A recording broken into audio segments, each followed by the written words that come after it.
All right. All right, let me turn Hey, it on. everybody on YouTube, what's going on? As we're doing just an audio test here just to see how everything is going. Our guest tonight, Ryan Stacey, he hasn't shaved in 17 years, people. He has not shaved in 17 years, and he's still clean-faced, and he's one of the good guys in this field. I'm glad to call him a friend, and real excited about having him on as we'll get going in about 10 minutes here on Spaced Out Radio. I'm just doing, once again, an audio test here just to make sure everything is still lining up. So while we're here, let's give the shout outs. Mike L in the gold position, wreaking havoc in silver, and it is Little Deborah in the bronze position. How are you guys? Peace World, good to see you. Hungry Burrito and Blix, thanks for coming on in. Chris Jarvis, always a pleasure, man. Border Wall, good to see you here again. Mondak, it's been a bit, but I'm glad you're back, man. Joseph D. Pena will persevere. Welcome to our chat room. Really appreciate you taking the time. Audrey and Jamie, first time in here. Thank you so much for joining us. Corey, otherwise known as Hallmark Corey. I hope you're over the tears of the holiday season because the Hallmark Channel isn't as good as it was just a month ago, but I'm sure you're doing all right. If you need a safe room, I'm sure Dad can fix that for you. All right, buddy. Nate Foot, how you doing, brother? Good to see you, my big friend. Paulie T, welcome to the chat room. Thank you for joining us. Vinster, good to have you here as well. And as we scroll on down, there's, hi, Sandra. Hi, Sandra. Hi, Sandra. Cable Guy Matt is here, everyone. Cable Guy Matt, remember, when you buy yourself a t-shirt at the SOR Vault by going to facebook.com/the SOR Vault, you are going to get yourself a free piece of coaxial cable autographed by Cable Guy Matt. You cannot buy these in stores, people. Limit one per order. Make sure you get them. These are, we may run out. We may run out. You want this. It's not about the t-shirt. It's all about the coaxial cable. What's it good for? Exactly. Science Bob got his piece of coaxial cable today. He's putting it on his wall. He's framing it, because it's that important. Thank you, Cable Guy Matt, for joining us. Kira, looking lovely and talented tonight. Jessica McCreary, your hair looks fantastic this evening. Thank you for joining us, my beautiful friend. Mr. Apnea, good to see you awake. Justin, thanks for coming on in. Richard Elmore, good to see you. King of the Forest, how's it going, man? Mandingo, hey, let us know how we look. Are we alive tomorrow in New Zealand? Please let us know, because you live in the future. Project Blue Book, good to see you. GP Bass Senior, welcome back. Scrolling down here. The Jim Christie is here, everyone. The Jim Christie. Good to have you here, Jim. Let's see here. Jim Lucier, good to see you, my friend. And as we continue on here, yes, the beard is very nice, Audrey and Jamie. Very nice. I've grown it myself. Our guest tonight, Ryan, he's been trying for about 17 years. He once had a chin hair about this long, but his mom plucked it out. So Ryan's looking at me and he's just like, you asshole. And I'm like, yep. Worsley, good to see you, my friend. Thank you for coming on in, man. Scrolling down. Hi, Jenny. Good to have you here, beautiful. I'm almost done. Lance, good to see you again, 2 nights in a row. Tammy Jackson is here. She'll be signing autographs after the show on the left. Line up on the left of the studio afterwards. Gnome Squatch, good to have you here. Dolly for the 2nd night in a row. Thank you for joining us, beautiful Dolly. And Slim Tinskin is here, everyone, which means he'll be signing autographs on the right of the studio after the show. So we are about 6 minutes away. I got all flustered there. Why did I get flustered? Because Alaska's greatest athlete, the gorgeous and talented Emily Bigelow, has entered the chat room. Holy cow. I'm sweating profusely right now. Alaska's greatest athlete is here. Kevin's Beard, good to have you here, brother. You know what? I'm not even close, Kev. I'm not even close. But your beard is a separate entity from your own body. It deserves its own zip code, my friend. I love you, man. I'm glad you're in the chat room. Thank you, man. Chuckles, good old Beehive. How you doing? And Magnus Vermagnuson, all the way from Sweden. Good to have you here. Katie De Lozada. Welcome. Oh, from Vancouver, Washington. I know where you are. You're exactly straight down the I-5 from Bellingham. That's where you are. Thank you for joining us. Welcome to our chat room for the first time. Focus. Good to have you back. Polar Eclipse, thank you for coming on in. Hi, gorgeous Susan Place. Welcome back. Chris Kringle, that is, not Kingle. Kringle. All right. I think we're caught up. Ryan, the hell's going on here, man? Oh, just counting how many times, you stab at me. What are you talking about? For my gracious facial hair that I. You are a beautiful, beautiful man. You know what sucks? Have you been to Tim Hortons over the last 2 days, brother? They have paper straws now. Paper straws. It's fucking terrible. Pardon my language. Okay, Tim Hortons, you guys are assholes for doing this. Honestly. Yeah, will it kind of wilt? Oh, yeah. It's wilting already. Oh, no, my teeth. Oh, hold on.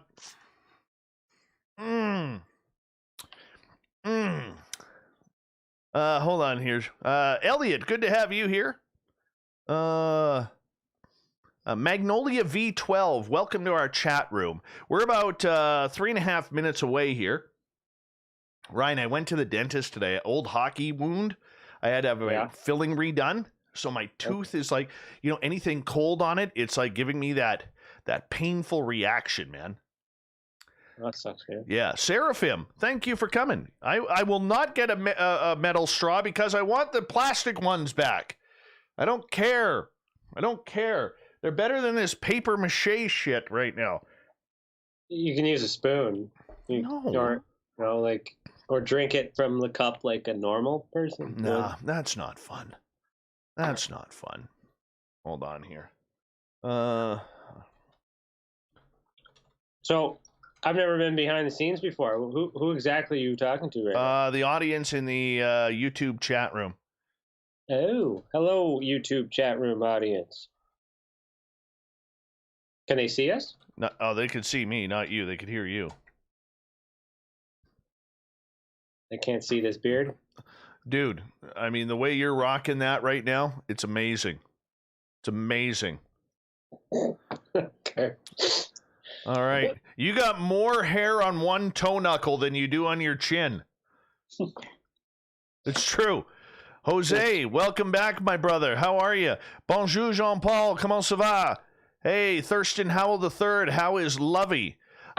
Captain Cable Guy Matt, your wife actually did not make this. She was working at the sandwich bar. So one of the other ladies did. I did go to yell at her. I was going to yell at her and say, hey, Cable Guy Matt's wife, but she was busy throwing some ham on a sandwich. So it just didn't suit well. But I was there.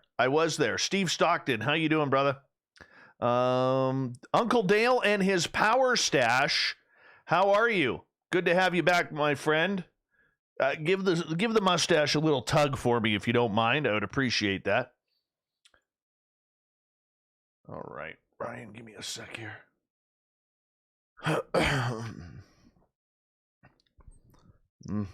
We've got about 1 minute. A great way to support this show, everyone, is to do a little shopping at facebook.com/the SOR Vault. If you're brand new, we're trying to hit 15,000 subscribers before May 24th, which will be my 48th birthday. So I'm hoping that you guys can help out with that. If you're new, just hit that red subscribe button and the little bell thingy that rings when we are coming on. As well, we have the super chat open in the chat room right now. Give us a thumbs up. Give us a thumbs down, whatever you feel we deserve. We love them both, and that's all the ways you could support what we do on this show. And what the hell, let's just do a show in like 10-15 seconds here. Hi, Virgil, how you doing, man? Good to see you. All right, Ryan, we are 8 seconds away. 8 seconds. All right, buddy, here we go.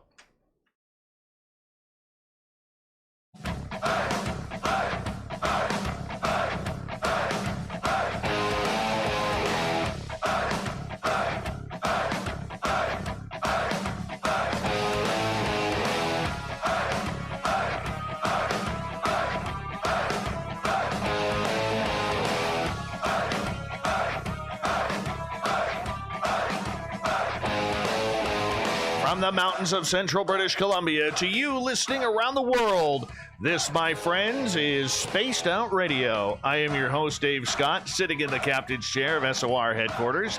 We welcome you to tonight's show on our terrestrial affiliates around North America, digitally on TalkStream Live, KPNL, and Revolution Radio. If you want to take a listen to our archives, they are free for you at youtube.com/Spaced Out Radio. Just do old Davey the favor, hit that subscribe button. You can follow us on Twitter at Spaced Out Radio and on Instagram at Spaced Out Radio Show. Our website is spacedoutradio.com, where we have a plethora of features for you, including rocking out to Bumblefoot and reading up on Captain Shirk's SOR Newswire. Tonight's show is brought to you by Chive Charities. Help make the world 10% happier by visiting Chive Charities today. You can find them on our website. Good friend of this show is on tonight, Ryan Stacey, who's a certified private investigator out of the beautiful province of Ontario, and he is also the founder of Blacklight Investigative and Surveillance Services, and the the founding father of a really cool group that we use on our website called TESA, the Experiencer Support Association. So when you go to spacedoutradio.com and you click on our Sightlines report, you can actually file any type of report, paranormal, supernatural, UFOs, and it all goes over to TESA and Ryan to take a good look at. He's a good guy. Good guy. Can't grow a beard worth anything, but this is a guy I trust, and I really enjoy his company and having our conversations with him. He is also the former National Chief Investigator for MUFON Canada. He's been featured on television programs. He's lectured at major conferences, and he's had many articles published around on websites and blogs as well. And you know what? We're glad to have him here. His website is tesacan.org. TESA, TESA, CAN.org. Then at the bottom of hour number 3, I will bring you the SOR Newswire, brought to you by Paranoia Magazine. Ryan Stacey, how you doing, my friend? It's good to have you back on Spaced Out Radio. I am good. I am happy to be here. It's been a long time since I've been graced with your insults. Oh, come on. That's not even insulting. I haven't even started on you being a Toronto Maple Leafs fan yet. Who said I was a fan of anything? But anyway, that was a good intro. I appreciate that. Thank you for that. That was probably the nicest thing you've ever said to me. Are you kidding me? I'm always nice. You're making me look bad here. No one can see you. And I'm in pain. I'm in pain today. You know, so I'm going to tell people what happened today quickly here. Sure. When I was 15 years old, okay, playing hockey, I was a second, third line plugger. Okay, so for people who don't know what a plugger is, you're the shittiest, crappiest guy. Pardon me. I better edit myself out there.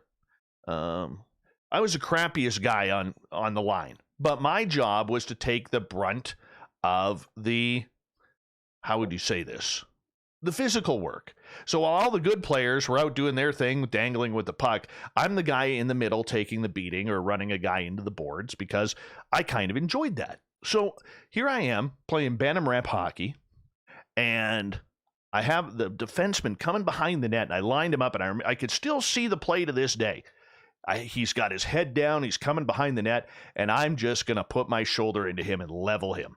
He sees me at the last second, elbows me in the chin. Yes, we wore full face masks then.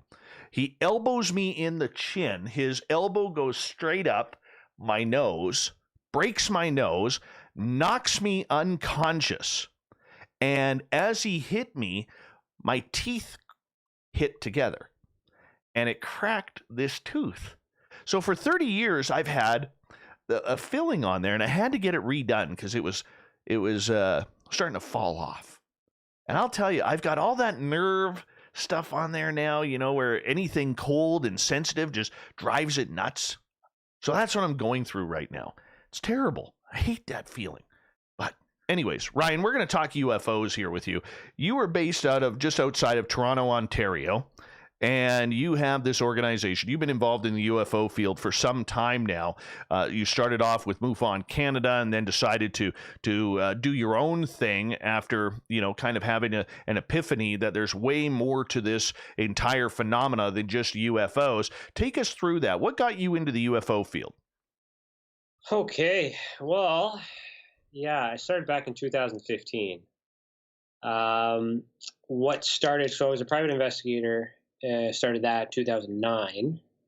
So at that point, I was introduced to a client who believed that her son was kidnapped or abducted by aliens. So I was actually retained as a client, as a private investigator, to find and locate her missing son. Now, I had an interest in that in general, so of course, and I was paid to locate her son, and so it was kind of like a neat thing to be able to. Probably the only person ever paid to investigate an alien abduction at that time, anyways. So I end up finding her son, not abducted, but in Scientology, School of Scientology, or however that is, Scientology or church, that's the word for it. So from there, I kind of, part of my process in locating him, I kind of got involved with the discussion groups. So I'd have a lot of people chatting about UFO sightings and mysterious things, and all these links kind of brought me to that. And then there was an individual who commented that they purchased a manual from MUFON headquarters, and they got ripped off. They didn't get their money. So I chimed in, said I'm a licensed private investigator. This is a criminal offense. It's fraud. If you would like, I could look into this for you. So we talked off the side. So I did that. And then that led me to Stu Bundy, who was the national director of MUFON Canada at the time.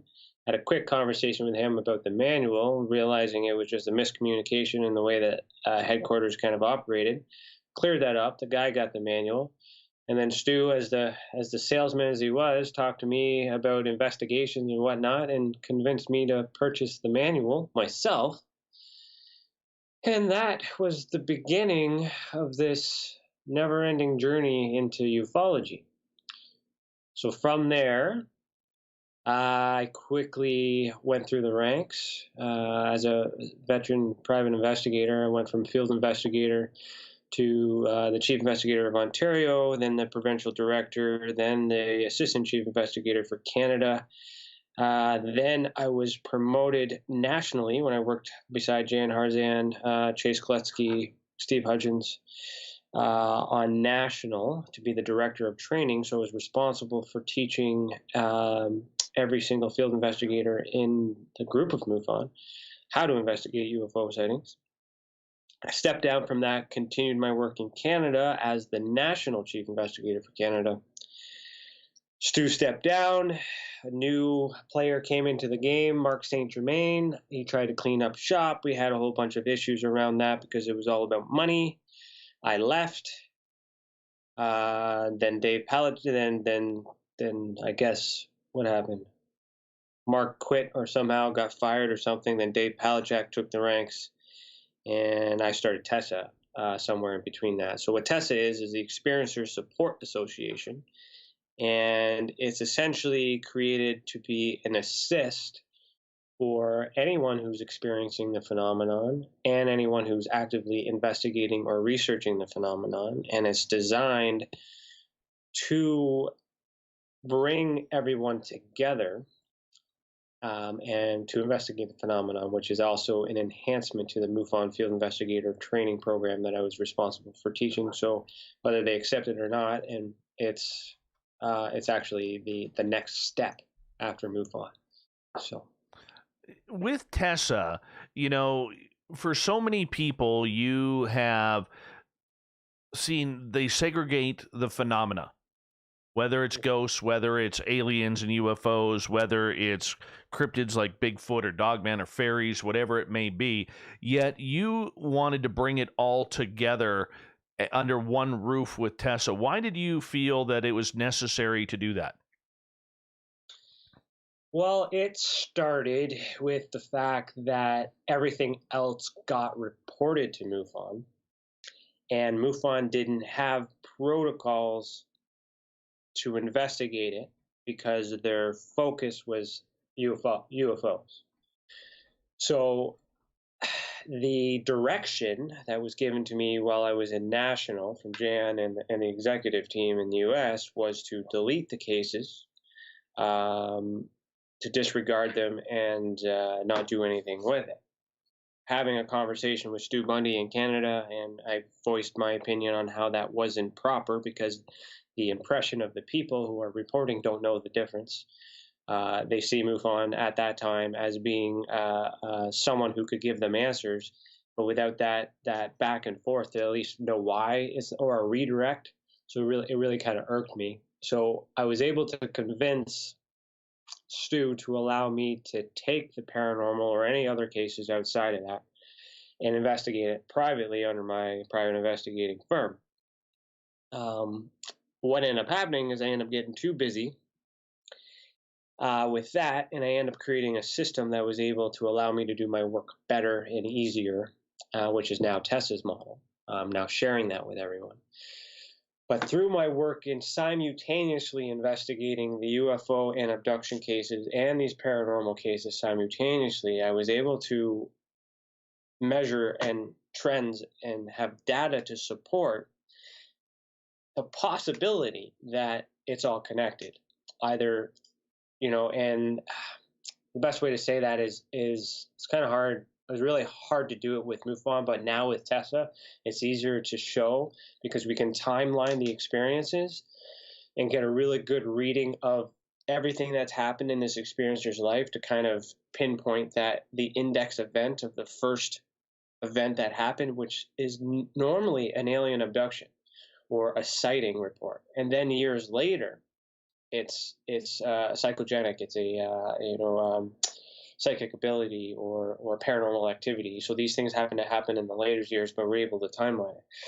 So when I realized that there were some commonalities with the shadow figure and the abduction cases, the entities such as the sleep paralysis, the descriptions of the people represent or resembled similarities to the type of classifications of alien entities, I started to think that perhaps they are the same or similar, working together, or somehow mixed in the batch, because visually what the experiencers were drawing or communicating to me all sounded the same or looked the same.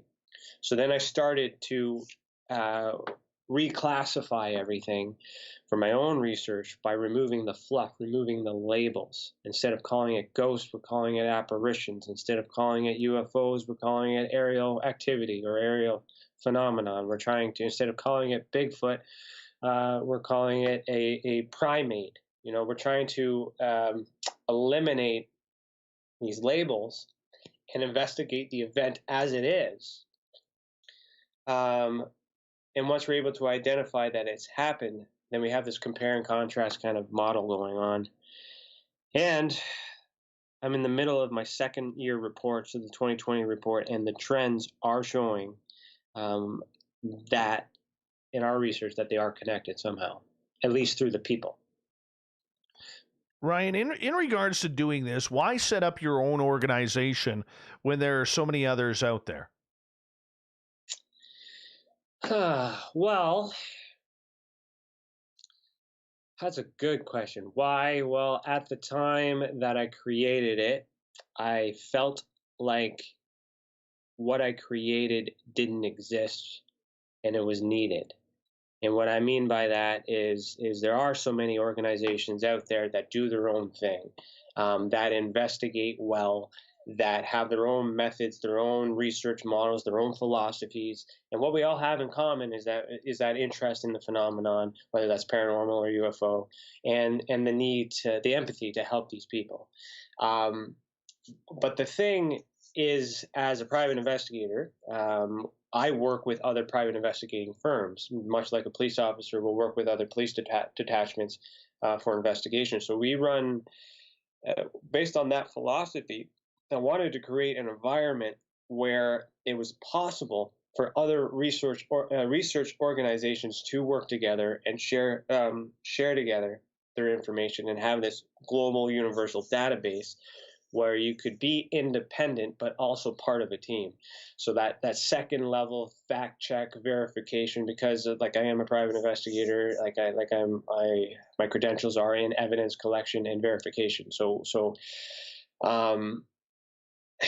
the idea was to create a bunch of resources from this academic level and make them available to all the independent researchers out there that are trying to do something so great on a high level without any training.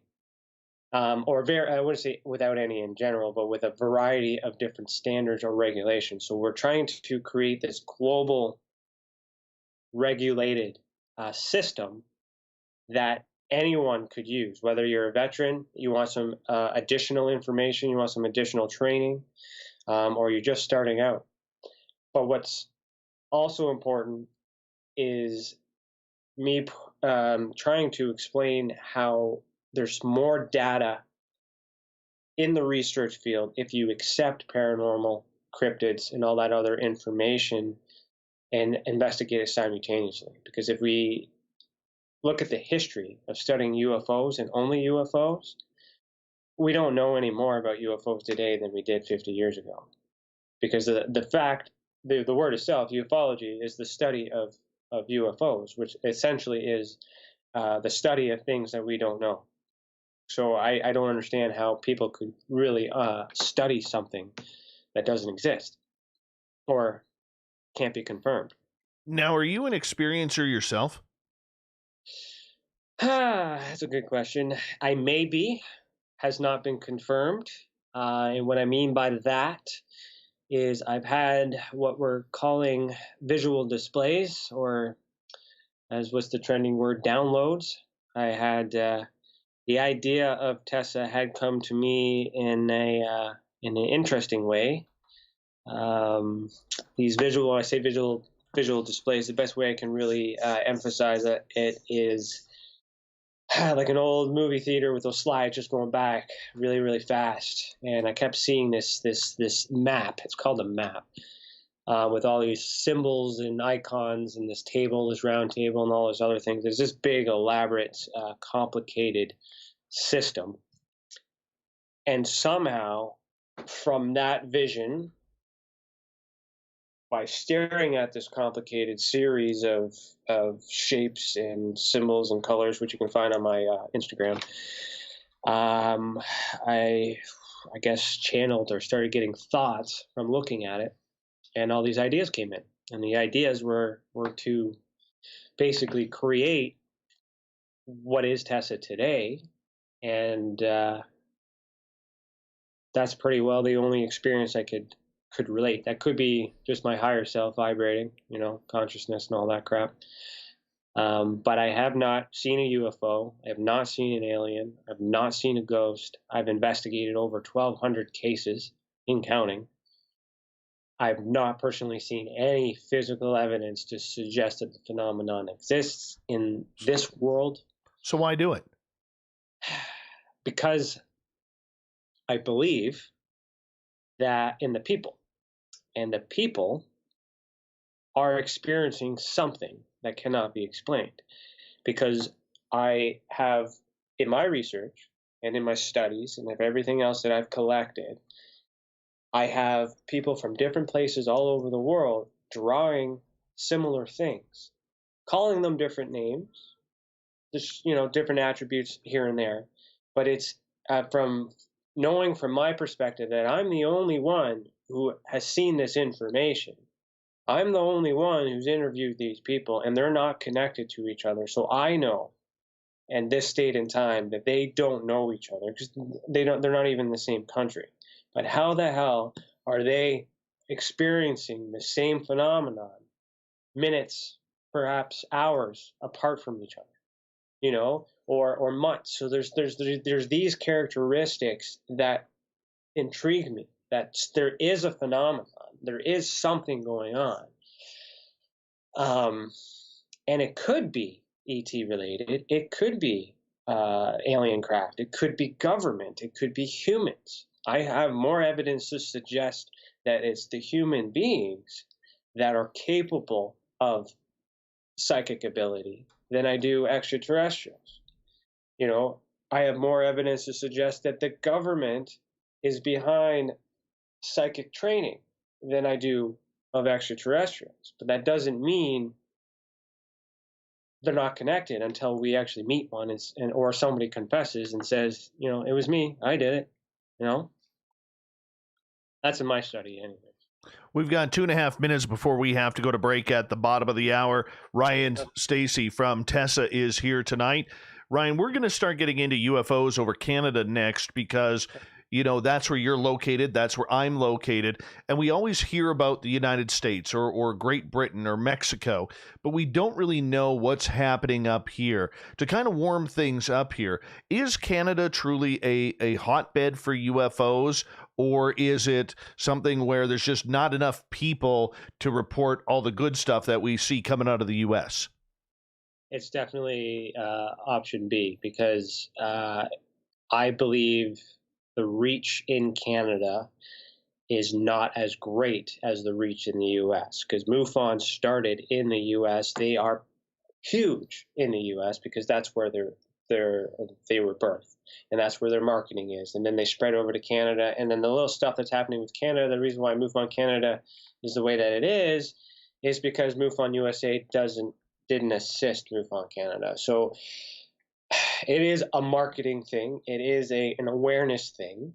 TESA is Canadian, and if you are listening to this, TESA wants to cover all Canadian product if possible, so that way we can be on the map, at least in ufology.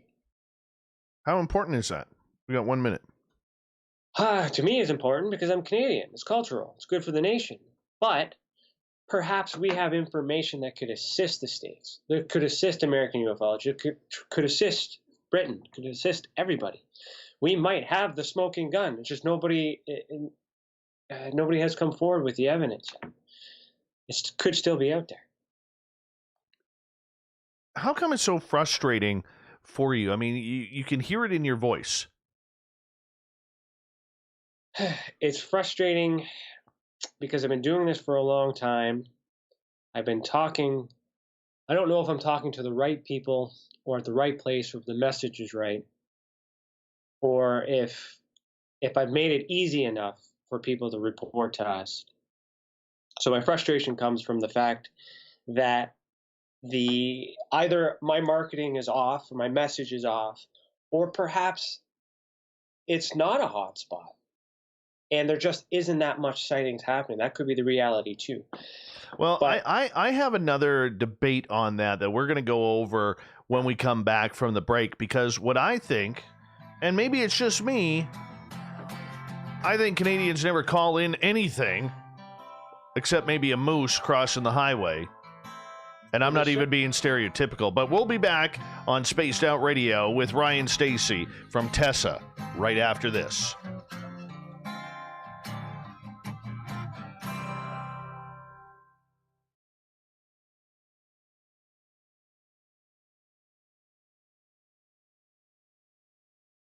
All right, we're clear.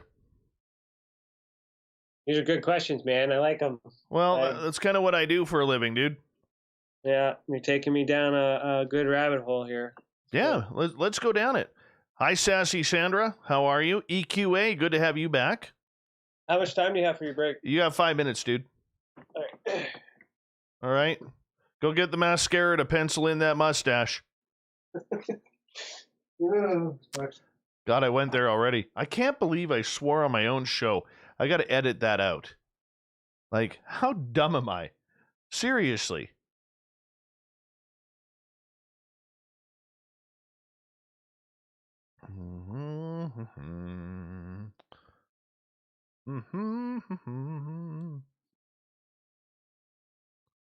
Jeff C. Who is Jeff C? Polar eclipse. Hey, cable guy Matt. By the way, Science Bob got his package today, and he's literally putting his piece of cable up right above his computer in his new office because he loves his piece of coaxial cable. He thought it was the greatest thing next to the T-shirt, man. Yeah. Telling you, cable guy Matt, we got a hit here with this autographed coaxial cable here. Remember, you can get your coaxial cable by buying a T-shirt. Go to facebook.com/the SOR Vault. We got our shirts there. Just send us a private message saying, hey, this is the shirt I want, and we'll go get it made. The Canucks won. Gary the Dutchman, by the way, everyone. Gary the Dutchman, he is the owner of Mighty Moose Beard, one of our sponsors, Mighty Moose Beard.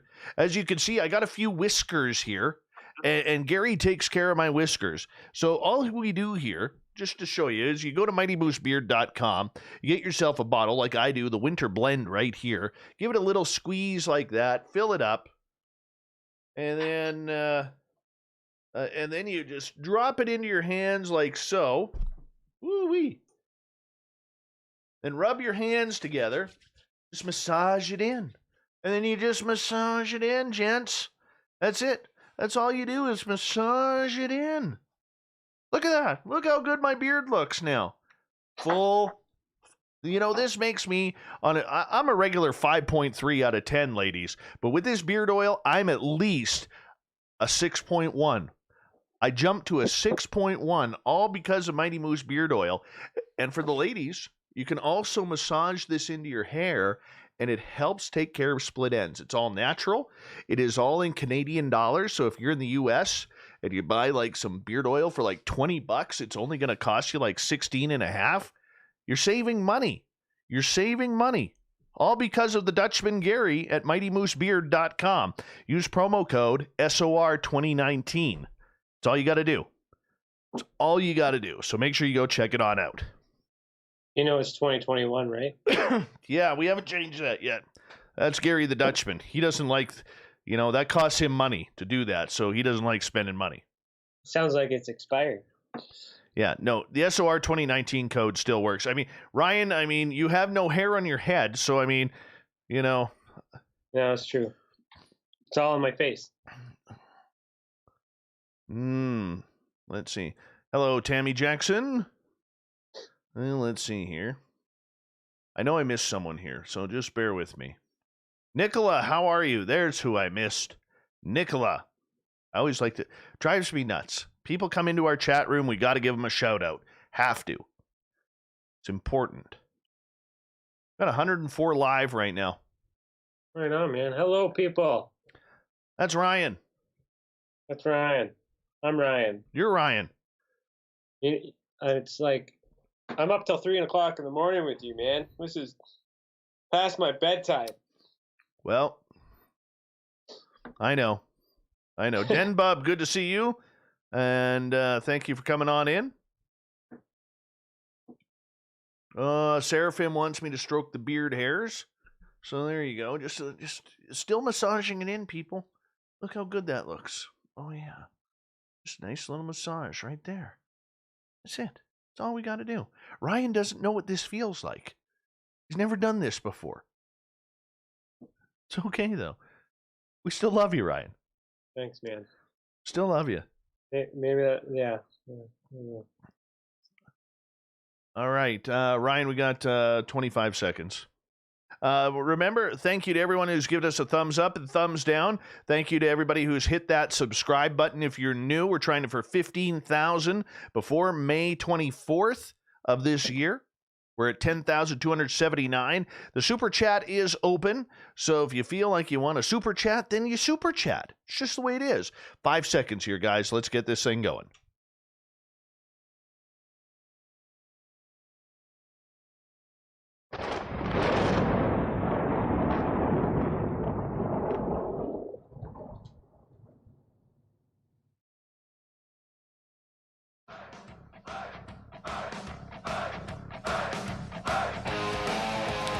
Second half hour of Spaced Out Radio is now underway. My name is Dave Scott. thank you so much for taking the time to join us. We really do appreciate it. Want to remind you that if you've missed portions of this show or others, check out our free archives by going to youtube.com/Spaced Out Radio. Just do old Davey the favor, hit that subscribe button. Our website is spacedoutradio.com, where we have a plethora of features for you, including rocking out to Bumblefoot and reading up on Captain Shirk's SOR Newswire. Follow us on Twitter at Spaced Out Radio and on Instagram at Spaced Out Radio Show. We continue on from TESA, the Experiencer Support Association. Ryan Stacey is here. His website, tesacan.org, if you want to check it on out. Ryan, welcome back. Thank you. Thank you. You're welcome. You're welcome. Ryan, right before the break, we were talking about reports in Canada, because you being a Canadian investigator of UFOs, number one, there's very few, but number two, it's hard to get high-quality UFO investigation in Canada. Why is that? Why do you think it's hard? I'm the one who asks questions here. I know that, but like, what were you thinking when you said that? Well, you know what? I think it's a couple reasons. You know, Canadian people are very passive for the most part. And we don't like to rock the boat. We don't like to, protest. We don't like to see things differently. We don't want to be different. We're very cookie cutter in most regards. And I think that's why. I could be wrong. You tell me.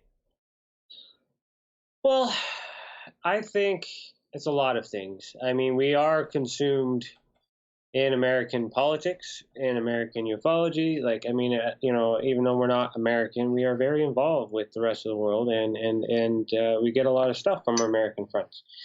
And I think part of it would be some people forget that, we're not American, we're Canadian, and, or maybe they don't even realize that there is that Canadian option, and there hasn't been. Even when MUFON Canada was around, the marketing was not on point. It was piggybacking off of America, and which they were also piggybacking off of their stigma and off of their bad press too, which wasn't really good. So it's part of the awareness. It's part of the, like you said, people might not want to do a protest. It depends on the intent. There's a way to peacefully protest disclosure, which I have a plan for, which I need more data. But I think it also comes from the fact that many people might not know what to expect, or they might be afraid of the result. They might not be able to trust who they're reporting it to. I think there's so many social factors that are playing hard on it. And my mission is, I'm on this awareness campaign right now to try and get rid of those stigmas, or at least create I wouldn't say a replacement, but a second opinion or a second option or an alternative for the entire world. But also, if you want to, support Canadian product, TESA would be the place to be. You being Spaced Out Radio, all Canadian broadcast, shop local. No, and I understand with what you're saying, but the biggest mystery that I talk to with a lot of people, across Canada, from Grant Cameron to Victor Vigiani and other researchers, is nobody can define the role, Ryan, of what ufology is in Canada. And what is Canada's role on the world scene regarding this all-important topic? Have you been able to look into that? Well, the role, what role do you need it to be? Because, I have requested, and I am waiting for for Project Magnet and Project Second Story files. So Project Magnet, the Wilbert Smith, story, and his old investigations leading into Project Second Story with the Science Review Board. Those are like the equivalent to the Project Blue Book and then the Condon Report in America, those kind of things. So I I've been saying these words a lot, trying to get awareness about it. Grant has covered this from the very get-go.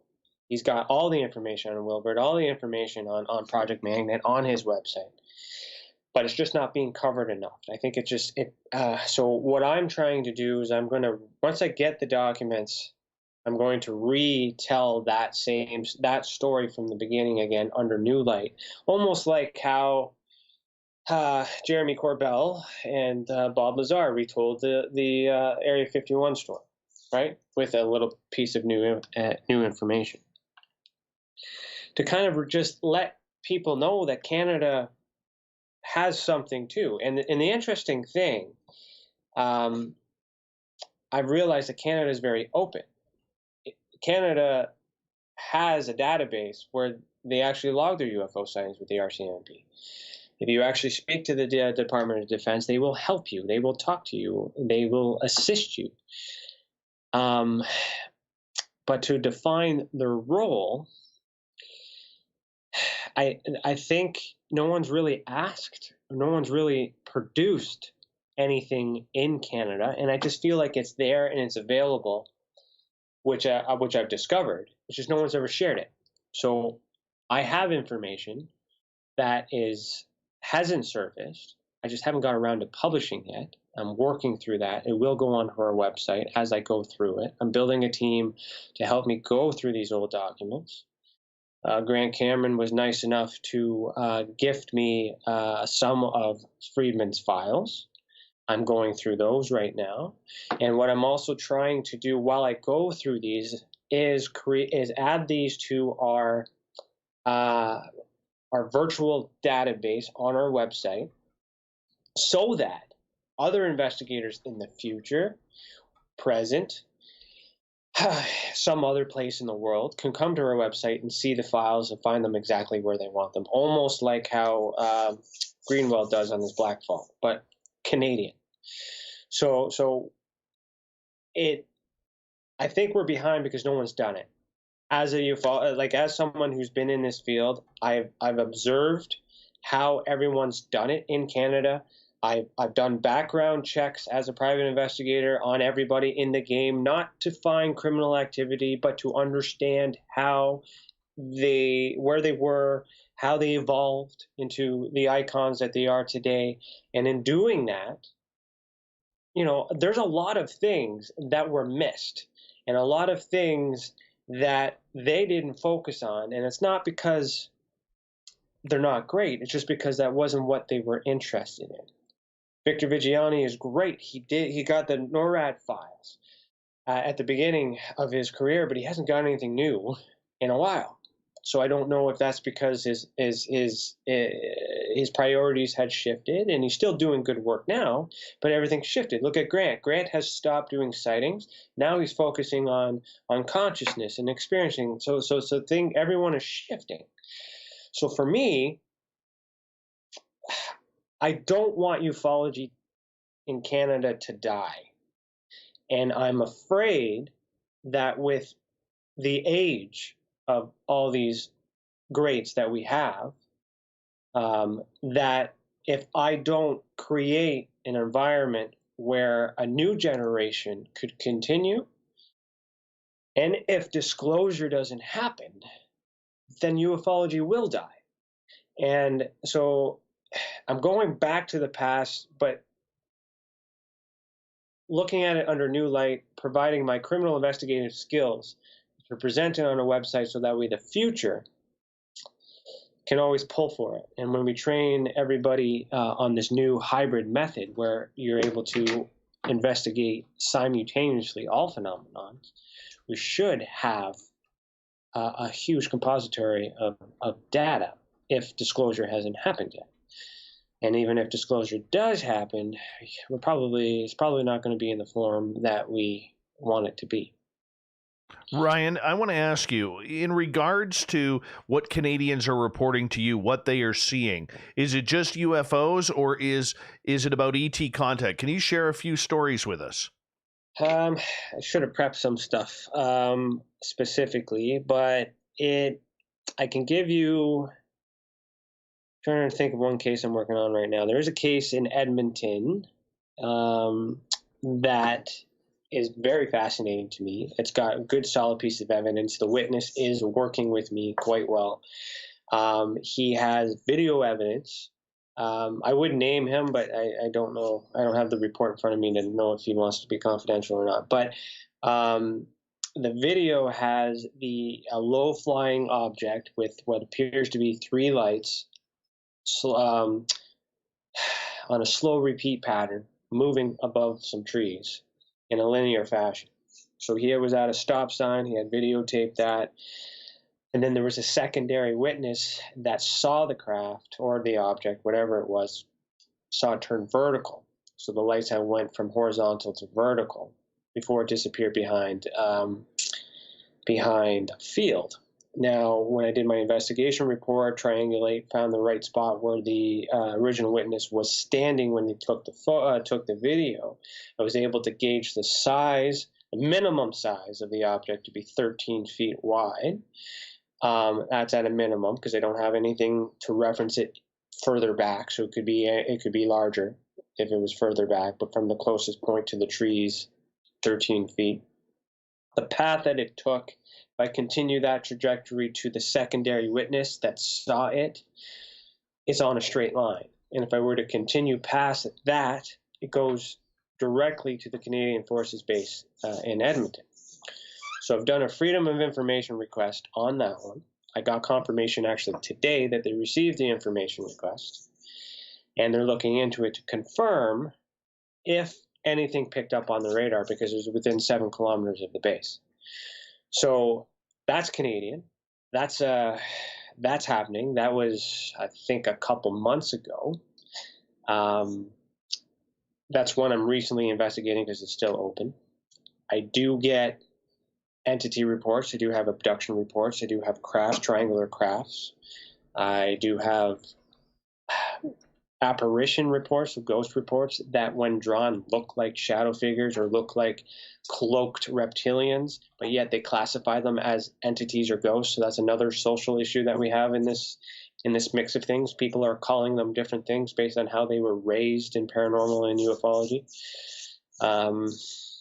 So there is a plethora of mixed phenomenon here in Canada, 100%. Do you have a case involving extraterrestrials that kind of sits on top of your head here that someone has gone through, reported to you about ET contact? Yes, I have her name is Lisa. I can mention her name because she is patient 0. This is the very first case that we've investigated through TESA, which is also my last case I investigated with MUFON. So she transitioned over. Been working with her for two and a half years. She has seen what looks like Pleiadians, and she's seen Greys, and she's seen reptilians. She's seen all of them in different formats, but she's also been able to describe them and their functions and how they work with each other. And she's also been able to describe and display crafts that she's been on and that she's operated through telekinesis, through some sort of psychic ability. She has gone through regression. She has reported numerous times. There are some cases I haven't investigated yet where it's happening currently where she believes that she is being followed by government agents, which could be men in black associated with that. That happens here in Canada too. The government agent, so that is kind of like that plethora, but she also sees apparitions and paranormal activity and psychic stuff as well. That's in, I don't want to say exactly where that is, but it's really close to home. It's here in Ontario as well. She has a book coming out about her experiences and everything that's coming out too, and it's all been validated through regression and also through our investigations. And that is my baseline, I guess, to compare to other entity reports that come in. And that is the one that stands out because I've been working with her for the longest. And it's not, you don't just, that's another thing too. It's like when you report to us, we're working with you for life. We get all these cases done, but then as you evolve, as you go, and something else happens and you report it, we just build your rapport.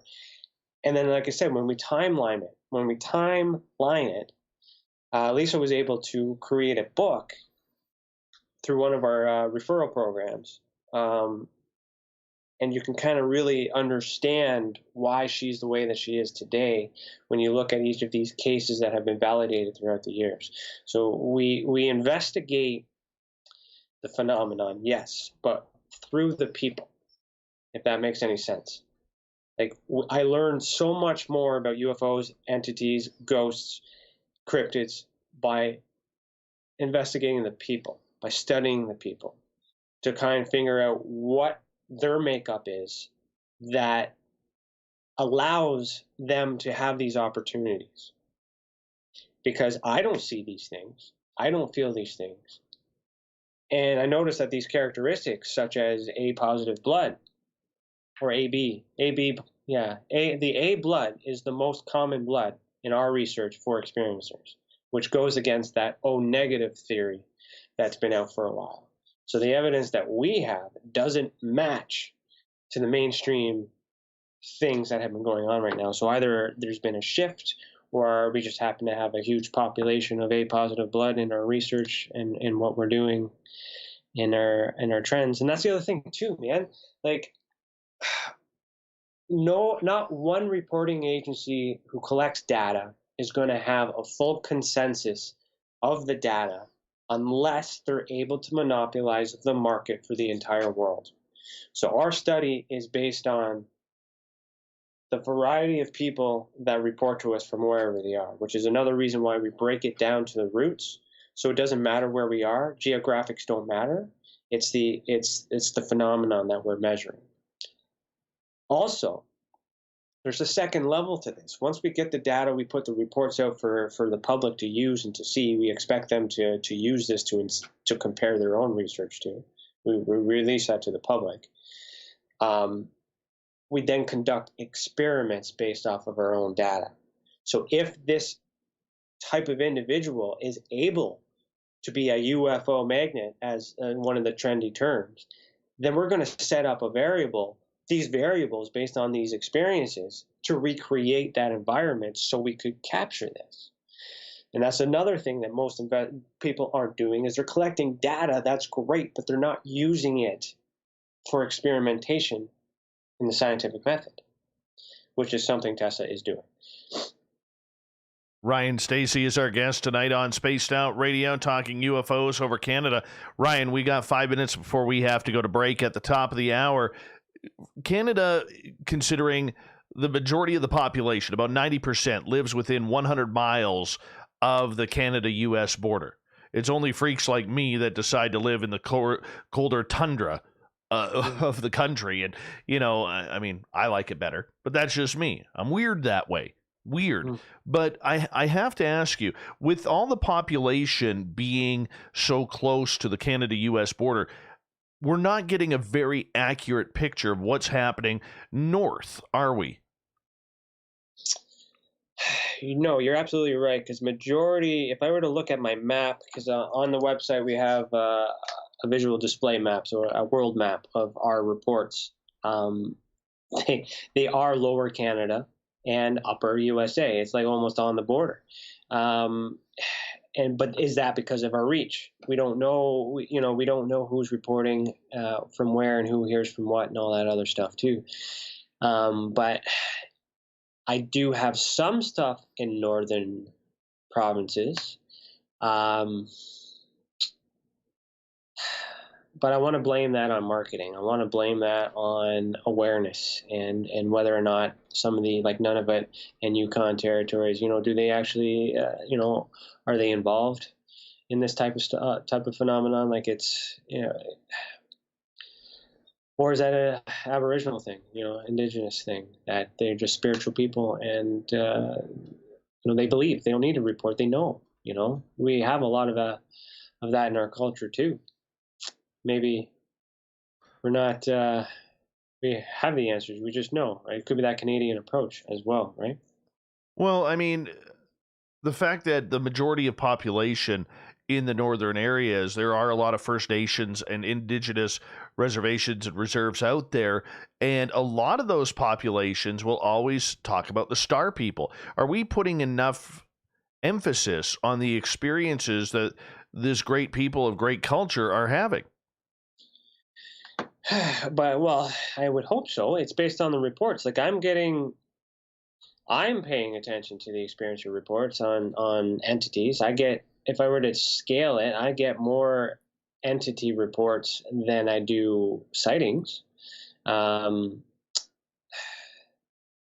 Sky people, that's just people from the sky. That could be ET. That could be astronauts, humans from another, from another country who just landed there. Like it could be a whole bunch of things. It's this reach thing. COVID has restricted our reach.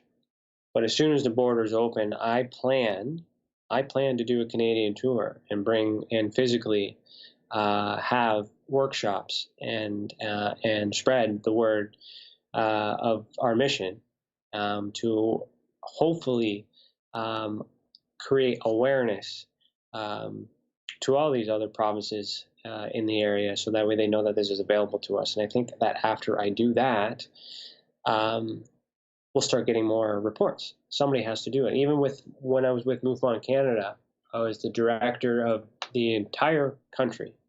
Ontario and Quebec received the most cases because of the population, but MUFON Canada started as MUFON Quebec, and then there was MUFON Ontario, and then somehow, some reason, some cultural reason, we've separated, and then Ontario eventually branched to Canada, and like called itself MUFON Canada, but it was never MUFON Canada. It was just MUFON Ontario. So majority of my study is in Ontario because that's where I live. That's where my people are. That's where I promote everything. So it makes sense that there's a shortage, especially if you say that there's investigators in the world. In Canada, there's few of them. We have Grant Winnipeg, Manitoba, yeah, and he's got a global reach, but he's only circulating his province unless he gets invited out, right? So somebody has to do a Canadian tour. Are you with me, man? You want to come with me?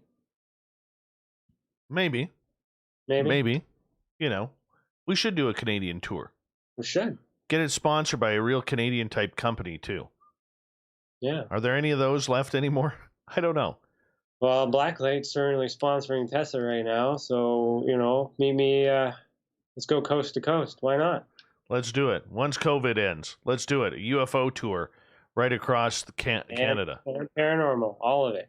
All things interconnected. Yeah, what the heck? Why not? Ryan Stacey is our guest tonight on Spaced Out Radio as we're about to go to break here at the top of the hour. Ryan is the creator of a group called TESA, the Experiencer Support Association. You can find them at tesacan.org. That's TESACAN.org, where if you had paranormal happenings, UFO sightings, you got aliens, or you've seen Bigfoot or Dogman or little fairies flying through the trees, you just file a report with Ryan and he will get back to you. Everything's free too, by the way. Everything is free for you to file a report and have an investigator look at it, which is really, really cool. Coming up when we bring Ryan back, we're going to talk about more UFOs over Canada. What's Canada's role in ufology? And so much more next on the Mighty SOR.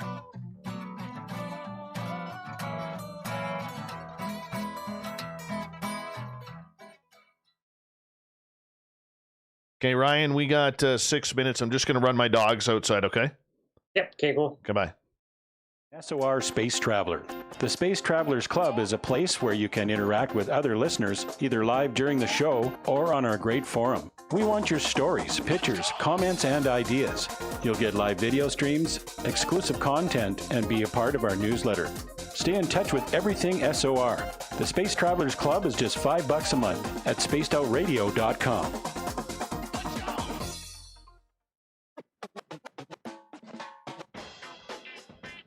The SOR Vault is open for business, and do we have some cool swag for you to pick up? All you have to do is head over to our website and click on the SOR Vault.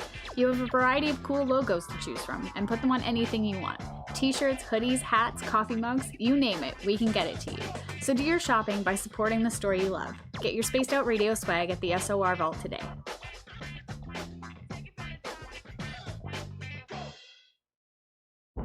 Are you intrigued by Paranormal Talk Radio? You'll love the new Paranormal Radio app from TalkStream Live.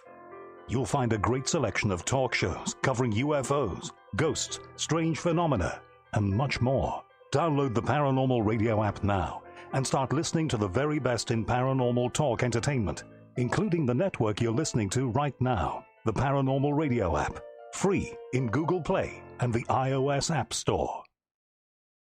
Hi, this is Amber Beckrud, and I want to invite you to subscribe to our YouTube channel where we store all of the SOR show archives for free. And as an added bonus, every 2 weeks I'm posting brand new content on Cryptid Tales, where I will get into some of the spookier legends and folklore from around the world and tell the stories that go with them. Find us at youtube.com/spacedoutradio and check out Cryptid Tales today. Drop a comment and let me know what you want to hear.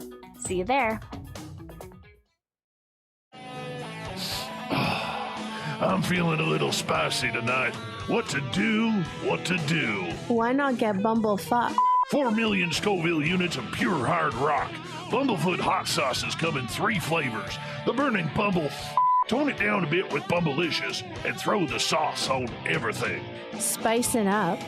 Bumble me, baby. Bumblefoot hot sauce. Get it today at kajans.com. Hey, space travelers, this is John Resig, founder of the Chive and Chive Charities. If you know anything about our website, you know we like to do things a little differently. We're not some faceless organization collecting money for a nebulous cause. Our donor dollars go directly toward life-improving items.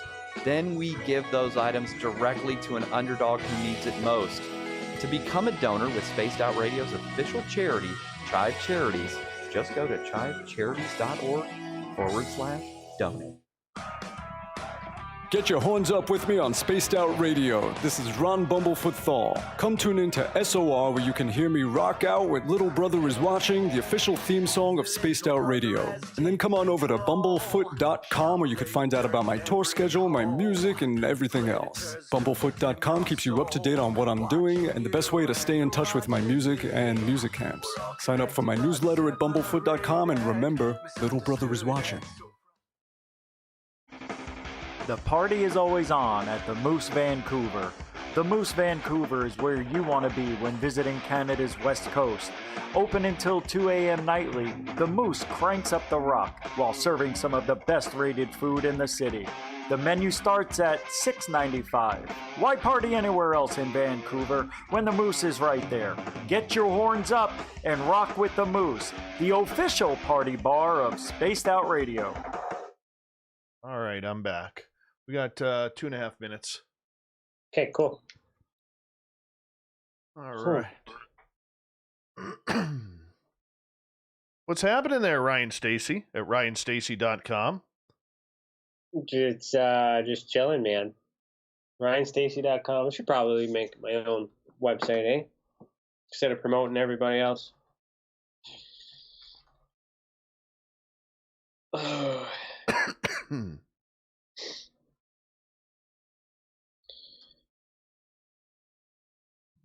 So this gig is tough, man. Why? Remember, Well- YouTube can hear us, eh? Well, I'm just saying, it's tough. Yeah. And it's like there's a lot of people. YouTube can listen to this. There's a lot of people out there, like yourselves, and that investigate this phenomenon, and they don't get the chance to, be heard too. That's another reason why TESA is created, because I'm lucky to be able to sit here with you, but it's not because of what I've done. It's because of the people that were brave enough to share their stories, Mm-hmm. So I hear you, man. I hear you. You get to do what you get to do because people trust you, and that's a responsibility, man. Mm-hmm. That's what I mean by it's tough. Oh, I hear you. I hear you. Hey, BMR, welcome to the show and our chat room. Really appreciate you tuning in. Everybody, the super chat is open. Give us a thumbs up, thumbs down. If you're new, don't forget to hit that subscribe button. We really do appreciate it. We're going to get going in about 25 seconds here. Aussie, oi, oi, oi, how are you? Good afternoon. How's tomorrow looking, my friend? Please let us know. You can do a little shopping. You can get a nice hoodie like this that says, we own the night on the back, by going to facebook.com/the SOR Vault. Check it on out. Don't forget to give us a thumbs up. We're going to go in 5 seconds here.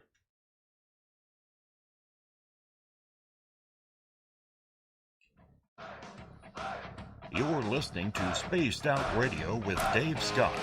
Follow Dave on Twitter at Spaced Out Radio and on Facebook, Spaced Out Radio Show. Hour number 2 of Spaced Out Radio is now underway. My name is Dave Scott. Thank you so much for taking the time to join us. We really do appreciate it.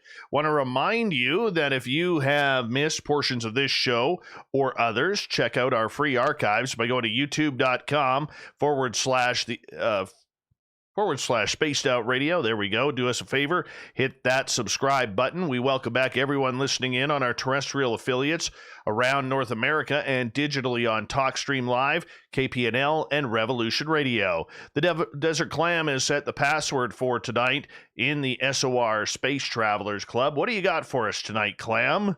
McTuration. McTuration is your password. Use it wisely, space travelers, as the Clam sets the password each and every night right here on Spaced Out Radio. Our website is spacedoutradio.com, where we have a plethora of features for you, including rocking out to Bumblefoot and reading up on Captain Shirk's SOR Newswire. Follow us on Twitter at Spaced Out Radio and on Instagram at Spaced Out Radio Show.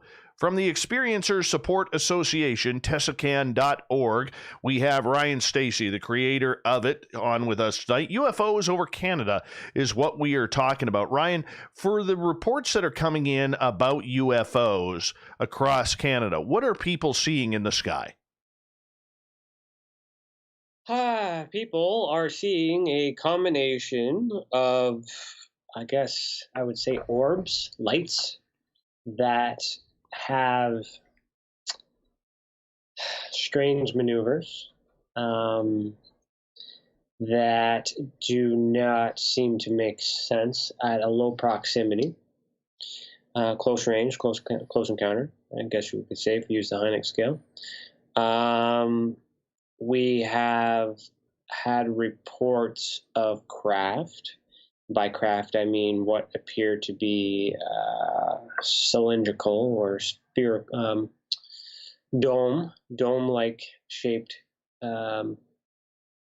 machines that have lights of several colors. I have in January 2019, actually, I have a service report that I got, unclassified document from Department of Defense for a report from Transport Canada where a large ball of light chased an aircraft at a very high rate of speed when there was no blip on the radar.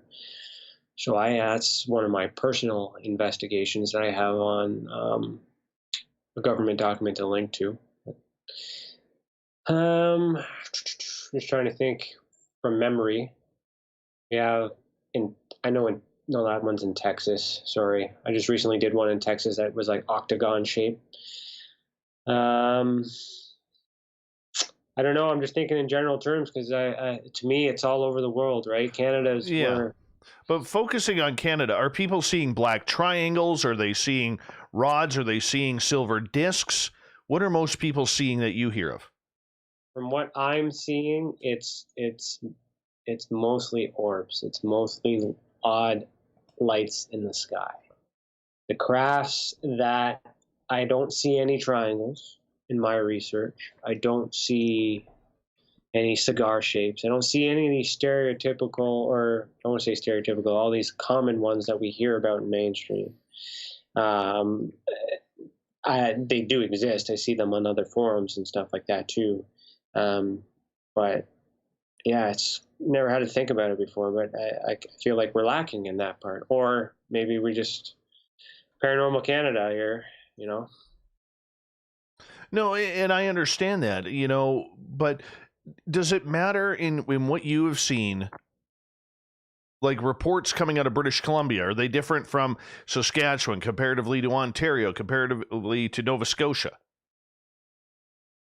No, not really. They're all it's all the same phenomenon, really. I don't have the information in front of me to give you the demographics, but on the website tesacan.org/data, DATA, pardon me, there are 2 reports that actually break down the Canadian data from 2019. That'll be able to give you a better understanding of what's there, but to my knowledge right now, nothing stands out. So sorry, I can't really answer that. Okay. So the fact is, though, with these orbs that people are seeing, how do we know that it's not Chinese lanterns, that we don't know if it's drones? I mean, it's so convoluted today because, you know, even through COVID and everything, with more people going out and, you know, being locked down at home and going out and enjoying the stars and actually seeing what's up in the sky, the majority of people probably couldn't tell the difference between a drone and a UFO at the certain height and distance. Yeah, so we kind of have to look at, that's a tough one too, because it's all unidentified unless I'm able to confirm it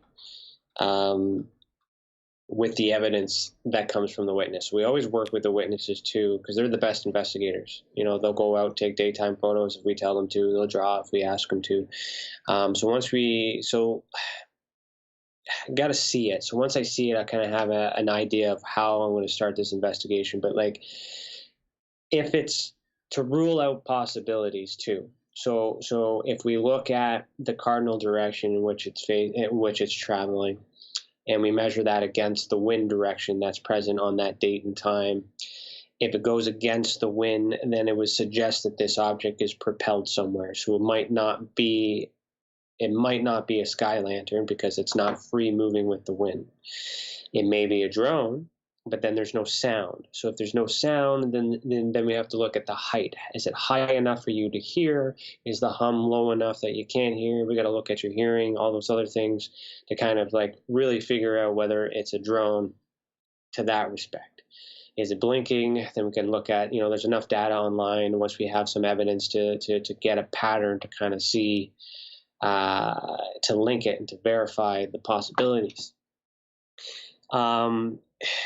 To be like a UFO as far as like government or alien standards, depending, you know, there's no way to verify who's piloting the crafts at the time of these sightings. We just need to confirm that the object was in the sky.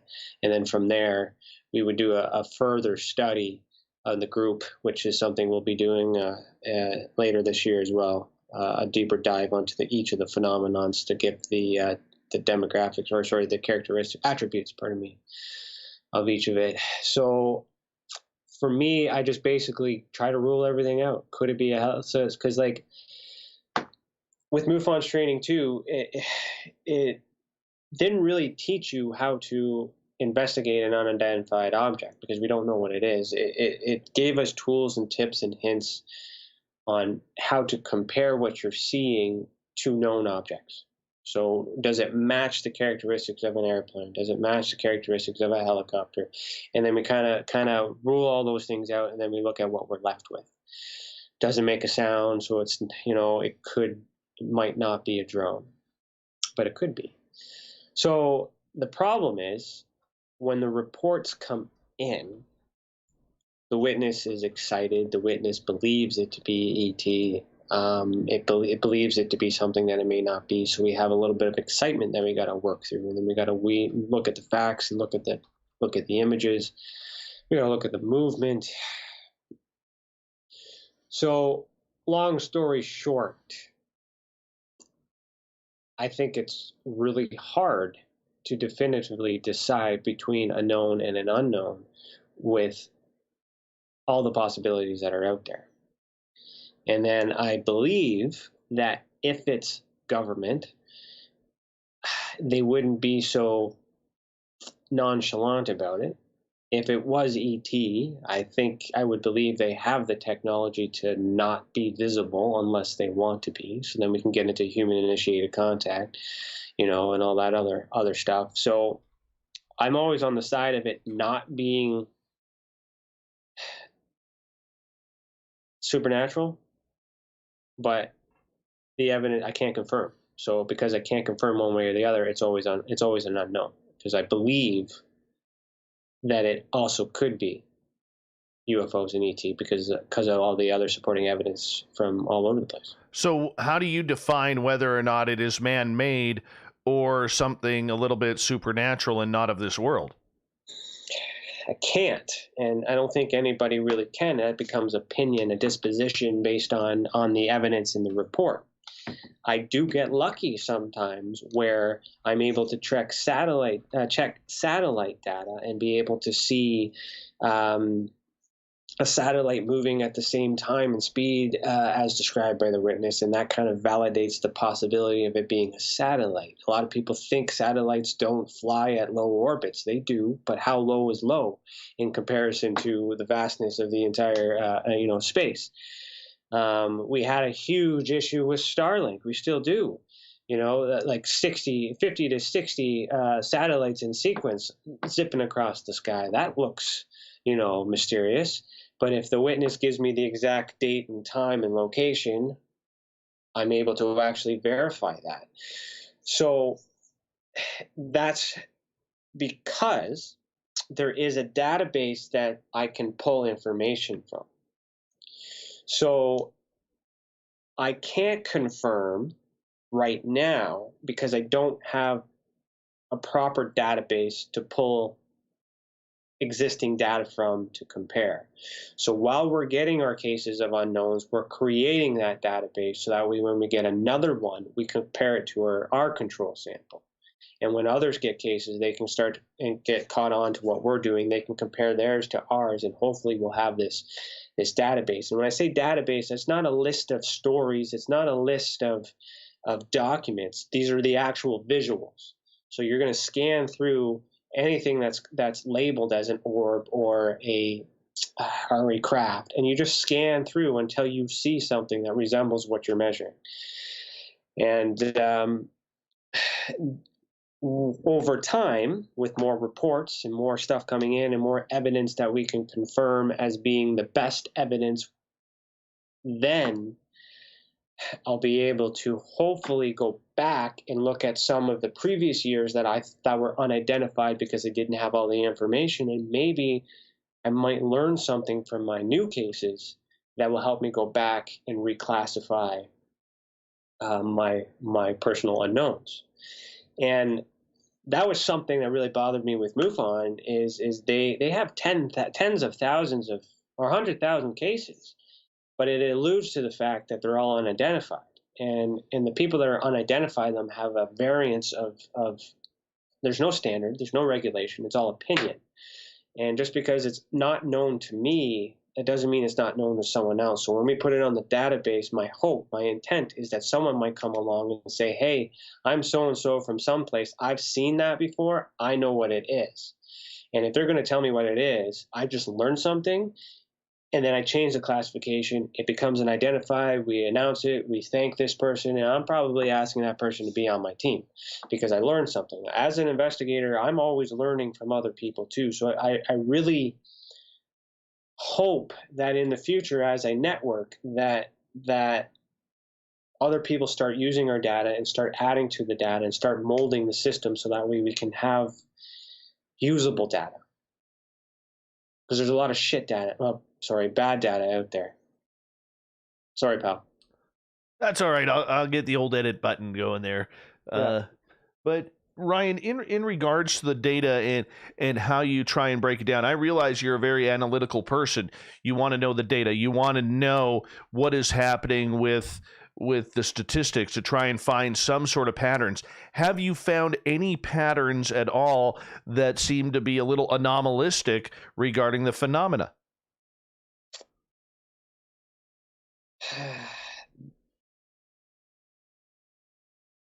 it's all anomalous to me, because it's irregular. It's all irregular. There's nothing normal about the way these things move based on my understanding of technology. So, and the other thing too is with our reporting system, it's very sophisticated. So we get good cases. It's impossible for you to report bad data with our system, and won't allow it to go through unless you answer everything. So the only things that are odd I can think off the top of my head would be the fact that they don't resemble the mainstream stuff that we're seeing in Hollywood, that I'm hearing about and reading in books. There's characteristics, like Lisa's case, for an example. Like she's describing, it's an entity report on a craft, but she's describing specific details of like that almost seems like the entity itself has personality or a culture, subculture, like things that it's not your typical gray, you know? So for me, all that stuff is interesting and odd, but UFO specific, a lot of it is also lens flares, I would say too. Define lens flares for people. Lens flares are light refractions or mirrored lights, whatever you want to call it. So basically, when you use your video camera or photo device, I don't know the science behind the cameras, but there's mirrors inside the lenses, and then there'll just be a light or reflective surface will bounce off of the camera before it takes the picture. And then, so 9 times out of 10, you won't see that because you're not focused on that. You're focused on the landscape. You'll take a photo, and then you'll go back and look at the photo on a later date and be like, oh my God, what's that in the sky? And it's actually, if you look at the original image, you can actually do some math if you print it out and do some trigonometry from where the object is to the closest light source, and there'll be some distances there. It's basically the light reflection of the light off of the camera's lens, camera's mirrors. Sorry, I'm not a tech guy, but that's essentially what it is. But people don't know that because they quickly resort to, it must be aliens because there's that belief. I'm having challenges with that, is trying to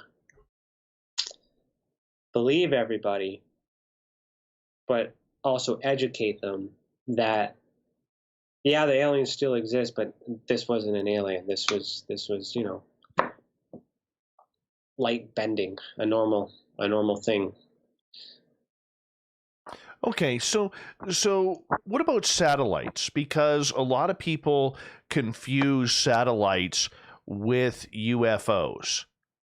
All right? There's a lot out there. Even the International Space Station that is flying over, where you could type in your address into NASA's satellite website and check it on out when the International Space Station is going to be flying over. So I'm curious for you. I mean, there's a lot of people out there who may not be familiar with what a satellite is, because some satellites fly slow, some fly at a faster trajectory, some are lower in orbit, others are higher. So I'm just curious, you know, how much confusion do you think it is out there in regards to satellites versus UFOs? I think there's a lot of confusion. A lot of the cases that I've encountered that turned out to be satellites do share that story of this light came out of nowhere and it went really fast and it was gone. And it's, you know, I'm grateful that there is data trackers that track this stuff, because I can compare, I can look at it and I can validate the possibility based on the characteristics. If this was like 50 years ago when we didn't have these databases to pull from, that could be a UFO because we have no way to confirm that, right? So you got a variance of people from different places all over the world, but different understanding, a different level of learning, and they're not interested in looking for these resources. They might not even know that they're available, but they have that belief. That's what makes it confusing. Is they want it to be a UFO. They want it to be aliens. They want it to be that. And because they want it, therefore, anything they see that they don't understand, including the lens flares and the satellites, must be UFO or ET.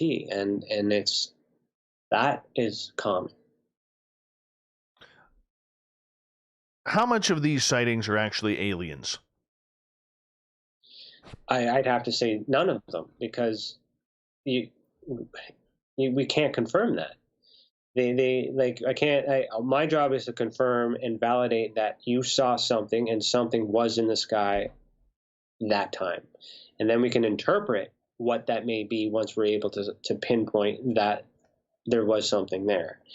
Does that mean ETs are piloting them? No. Also, yes. They could be drones. They could be a UFO flying saucer that's remotely piloted by a human in the Army. You know, we have to track one, we have to shoot it down, we have to study it, we have to do all those things before the Army gets there to retrieve it. You know, like what's interesting though is some of the entity reports of beings that, and they draw and they talk about the crafts in which they board or are on board with abduction cases. Those have similar characteristics to what's being seen too. So we also have a lack of proper evidence, because a lot of the reports come in is, I saw something. There's no photo, there's no video. I have to work off of the testimony. Try to get them to draw it, and they draw it. It's just circles and dots, or however, to the variance of their drawing abilities, which makes it tough too. But another thing that we're trying to do with our academy, which is a training academy where we're going to create like master classes to enhance all investigators in the field, is to teach the experiencers how to get better evidence, so that way we can do better work. So yeah, the ET connection has really only come through abduction cases, or visitations of some sort, which I've also had some shadow figures and some apparitions reported as kidnapping people and bringing them on craft to meet. Tell us a story about that. Actually, hold on to that story, because we only got about 40 seconds left, and I don't want to have to cut you off for it. But, you know, we're okay to turn the woo up a little bit. I don't mind. Bring us some woo, man. Bring us some woo. Okay. I mean, why not? Why not? I mean, Ryan, what you do, though, I think people should know is important. I mean, they may look at everything and just say, look, you know, I don't care about data. I don't care about statistics. I don't care about any of this stuff. But it is relatively important in order to try and find those patterns as to what's going on. Because the minute you find a pattern, it makes life a lot easier to investigate when you're looking at a bunch of people who've had similarities between their cases. Ryan, I'm going to get you to hold on right there, because we are going to go to break here at the bottom of the hour. Ryan Stacey from TESA, the Experiencer Support Association. TESACAN.org is the website. We'll be back with more Spaced Out Radio coming up right after this.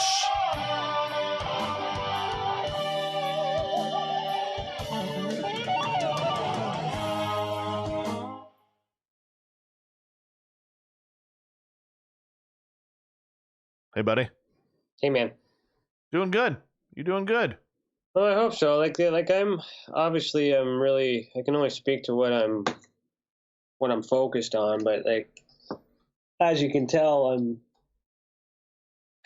I'm trying to remove myself from the stuff that everyone's already done, so I can get an actual, like, fresh new reading of the same phenomenon from a different perspective. Don't blame you. Don't blame you. And once I'm able to do that, I can understand, I'm beginning to understand why ufology is as messed up as it is today. And I can understand the people that are involved. I can understand the fear. I can understand the divide. I can understand why we're not working together. And then I use that to my advantage by creating this positive environment. And I hope that when the right person comes along and sees that and realizes that that's what they've been looking for, then they ask to join, and then it expands, right? Totally get it. I mean, disclosure happens where everyone's out of a job, but then we're also focused on what happens next. Maybe you want to save that for later, but like, my study is not so much on what's happening, pushing for disclosure. My study is for what happens after.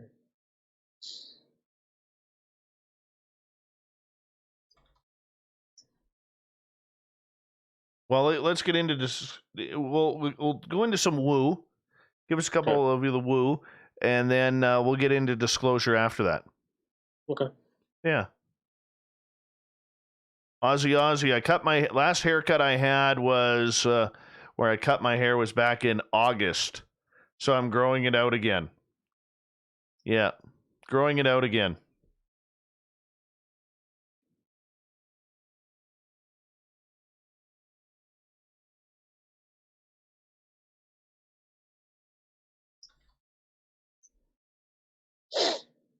By the way, thank you, TH, Jen A, and Vinster for the amazing super chats.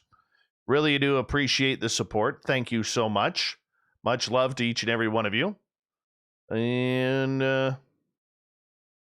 hiya, Gil. How you doing? Gil's at a 10 tonight. We usually request that he's at about a 4 or a 5, but he's full on 10 tonight. And oh, my tooth, man. Oh. Magnolia, where are you from?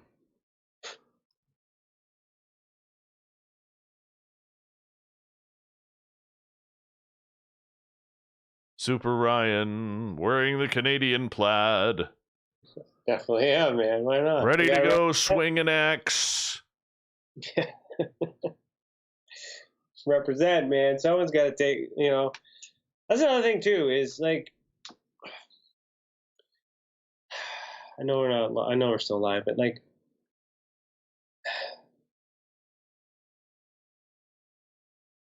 am I the only one? Am I really the only one that's actively involved? With what? With ufology, at the level that I am. In Canada, outside of MUFON, I mean, there's other groups. There's UFO BC, and but they're so small and fledgling. I think you're one of the bigger ones. Gil, last warning before you get a timeout. Calm it down. Thank you for the super chat, Ein. Is it Ein? Ein? Ein? I never know how to pronounce your name, and I feel horrible. But thank you so much for the super chat, my beautiful friend. I really appreciate the support. Let's see here. Scarborough Sasquatch Station. Good to have you back. Where have you been hiding lately? Hi. He's on our channel too. Hi, buddy. Anuya.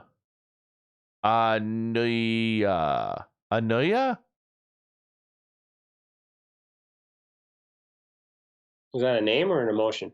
Name. A-I-N-E. I know it's European. Anna?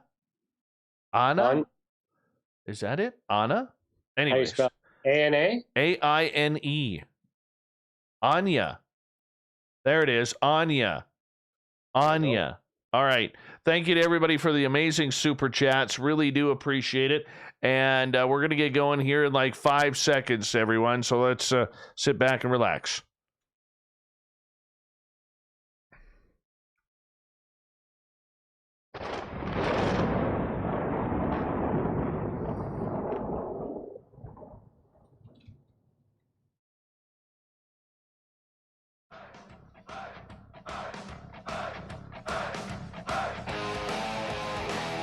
Halfway point of Spaced Out Radio has now been passed.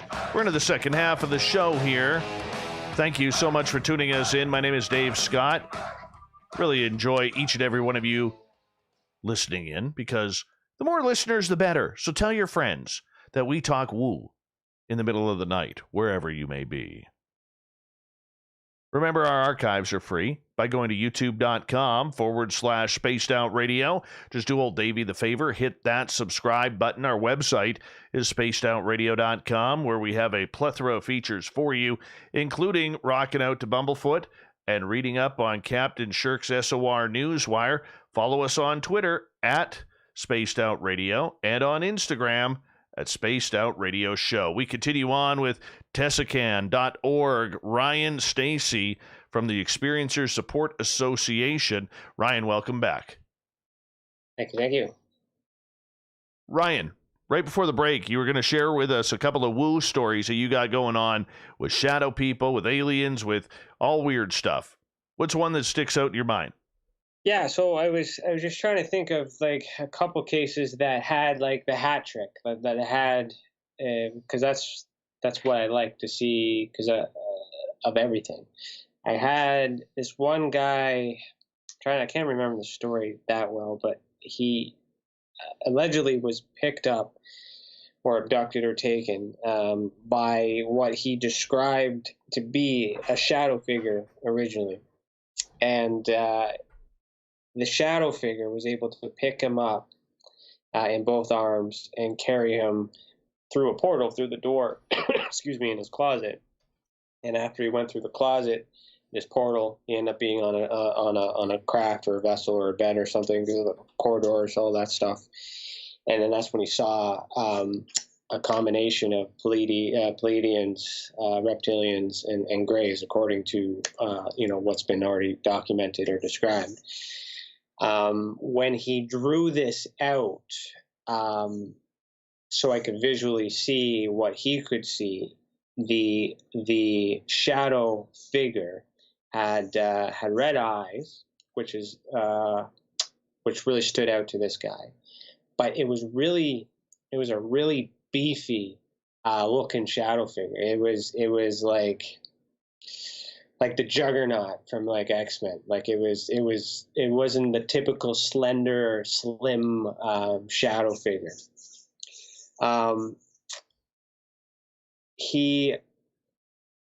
When he drew the corridors and all these other things that are going around, it's just like this maze, which is also similar to what Lisa has gone through. She actually, according to her testimony, she's been taught on how to read ancient symbols, and she were to go through some mazes and whatnot too. So the maze was a common thing between these stories.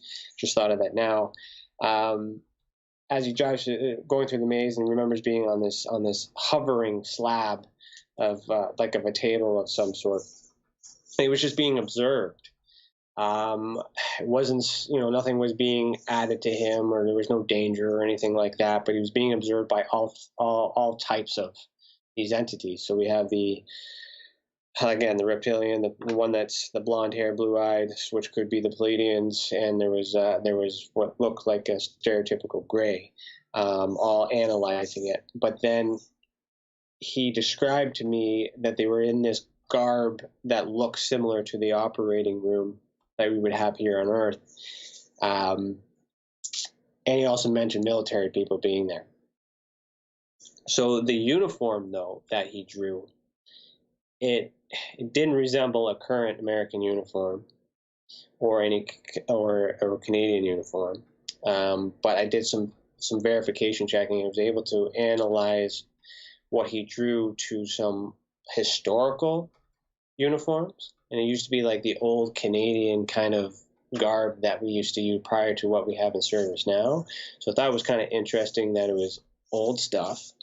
But the one fascinating thing that I thought is when he returned back, he woke up and he said he was full of hair. And he doesn't have any animals. He doesn't have a cat, doesn't have any dogs. So that was kind of what was the after effect that was left afterwards. He didn't have any markings. He was just covered in hair. Not thinking anything of it afterwards, but having conversation with him at the end of the report,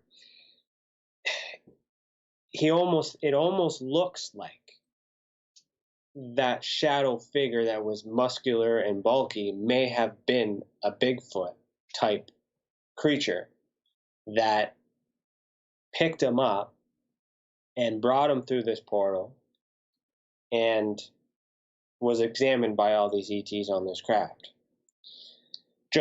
Now that's just an assumption. That's analysis based on to try to make sense of how it looked and why there was hair, because that was odd. That's a very odd particular thing. And if you're making it up, it just you could make better things up. But then after that, fast forward 15, 20 years, he's got this series of psychic events, poltergeists.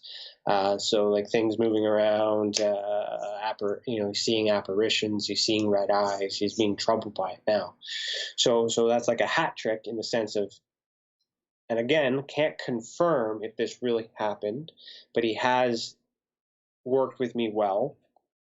He answered all my questions. He followed all the steps. I asked him to tell the story backwards. He didn't skip a beat. He remembers all the details. We waited a couple months, did a bit, did all this other stuff, and then everything checks out. Everything can be validated. So I thought that was crazy in the sense that every single element, he doesn't know what I'm investigating. He reported it as a shadow figure. That's it.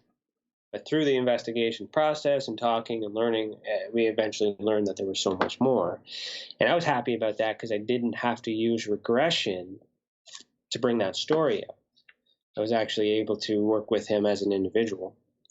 And I guess based on the questions I asked, it brought more out. So that was a woo for me.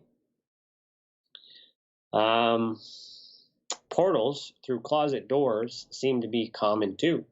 Men with hats. Hold on. Let's start off with the portals one. Portals in closets? That's got woo written all over it, man. Well, that's how this guy was transferred from his room into this spaceship or whatever it was, through a portal in his closet. So I've seen shadows drawn in front of closet doors. I've seen a black mass with a top hat drawn in front of a closet door. So I've seen archways with shadow figures and ET extraterrestrials wearing cloaks. Cloaks are also common. I've seen a variation of reptilian-like beings wearing a cloak, shadow figures wearing a cloak with red eyes. I've seen, so these might be some type of uniform or some type of common garment or something that this organization or a group of things, or some sort of formation or regulation or some code that these creatures or beings are following, because there's that trend there too. But then again, they could be humans because, we wear cloaks too. The perception at the time is always usually skewed because they might be sleeping, or they could be drugged, or something could be altering their mind. Because if we're investigating all things paranormal, we have to accept all things paranormal.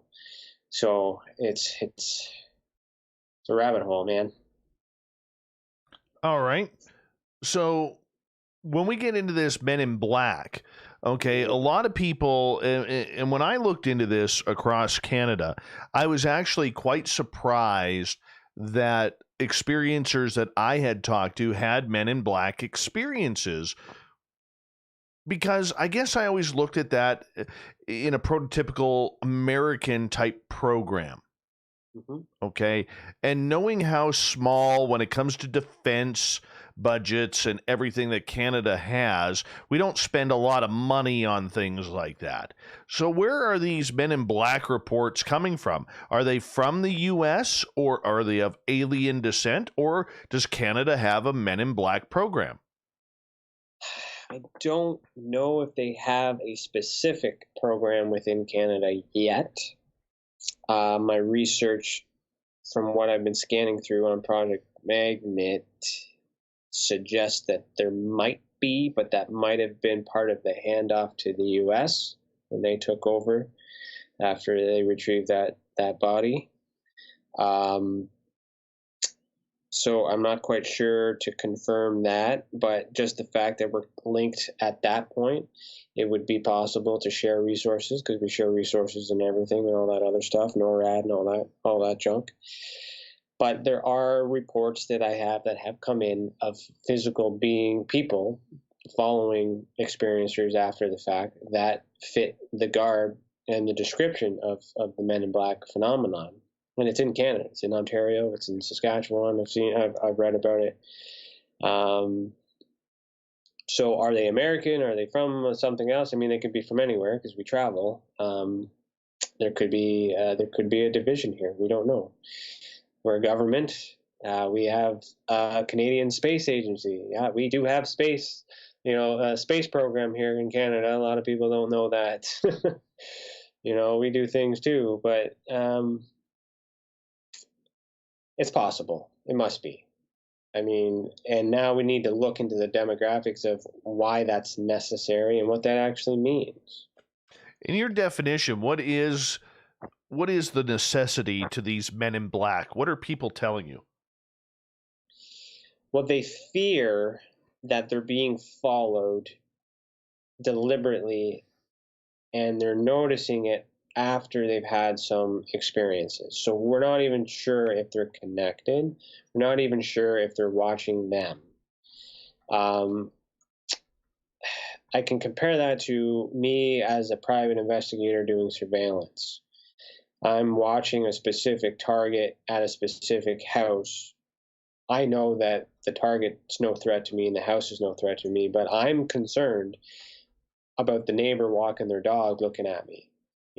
So like if maybe the experiencer isn't the target, they just feel like they're the target, and these are private investigators trying to locate somebody that's dressed in suits and black ties and things like that, which is odd. But I mean, they could just there could be some little bit of psychosomatic spook there, but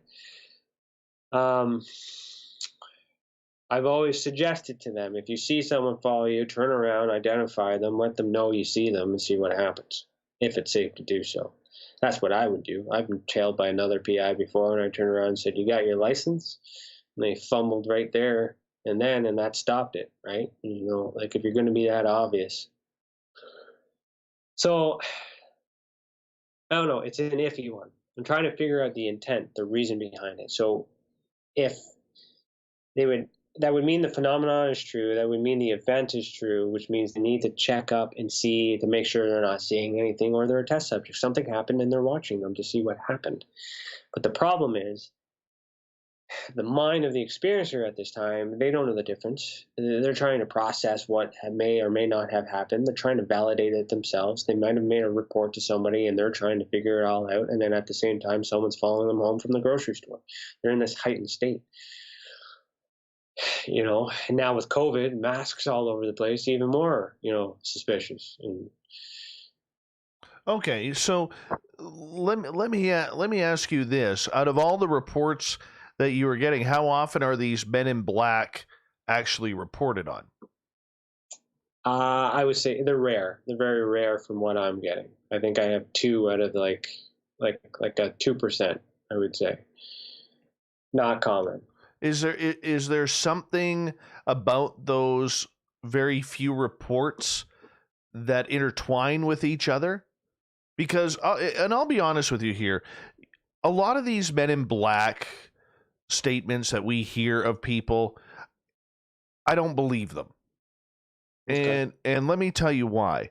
Because there's a lot of people out there who want the phenomenon to be a part of something. They want 15 minutes of fame. And if their friend had a UFO sighting, there's always the people who have to turn it up just a notch. Well, I had a UFO sighting. Now I'm being followed by black vehicles everywhere. That's not how this works. So with those reports, are there any similarities that would lead to Men in Black coming around? No, not really. I mean, they just seem odd and random, and I don't really see a link to it. My personal assumption, at the time of reading the reports is that it's a non-issue. I don't think that's even connected to what I'm like. It just doesn't make sense to me. I have a hard time believing it too, and that's just because as a PI, you wouldn't see me, like you would know that I'm onto you, and I'm a human being, and self-taught. I'm not a government agent. And I would imagine if I'm able to blend in and not blow my cover, like these guys should be able to. I don't know. That's a I'm more like that's what along the lines of me more likely believing that they're humans, but that would be the only trend. I think they're human, not entities. I just don't get it. I mean, how many people really, Ryan, are being followed, by these black vehicles or black helicopters? I can see multiple experiencers. Like someone I do believe that's happening to is my good friend Samantha Mowat. Okay, because I've experienced things with her. And I can understand why, someone in government who has an interest in this subject would be intrigued by someone of her ilk. Okay. But for the average Joe out there who has a single UFO phenomena sighting, all right, and reports it in, I can't see all of a sudden, black vans, black cars, black trucks, black helicopters coming around a person who calls in a couple of lights in the sky. I mean, I can see it happening with people who are having crazy phenomena.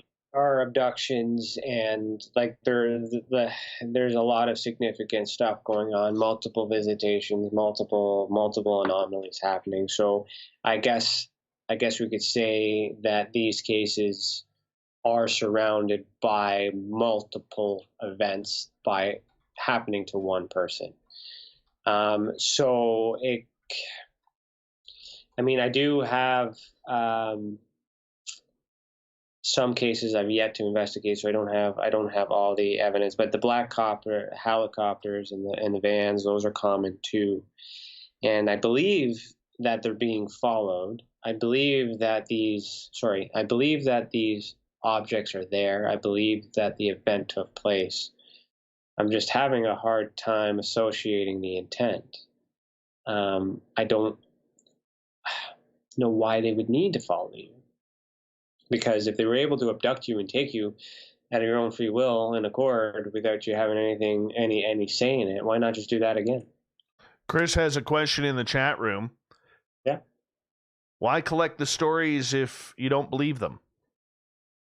My job is not to believe. My job is to verify and fact check to make sure that the evidence that we have is the best possible evidence available, so that those who do believe in these different types of phenomenon will be able to take that information and project opinion on it. And when they put their opinions on it, I would then ask them to support their opinions with other facts, so I can be educated on that. So I'm not fully educated 100% on all of the phenomenon.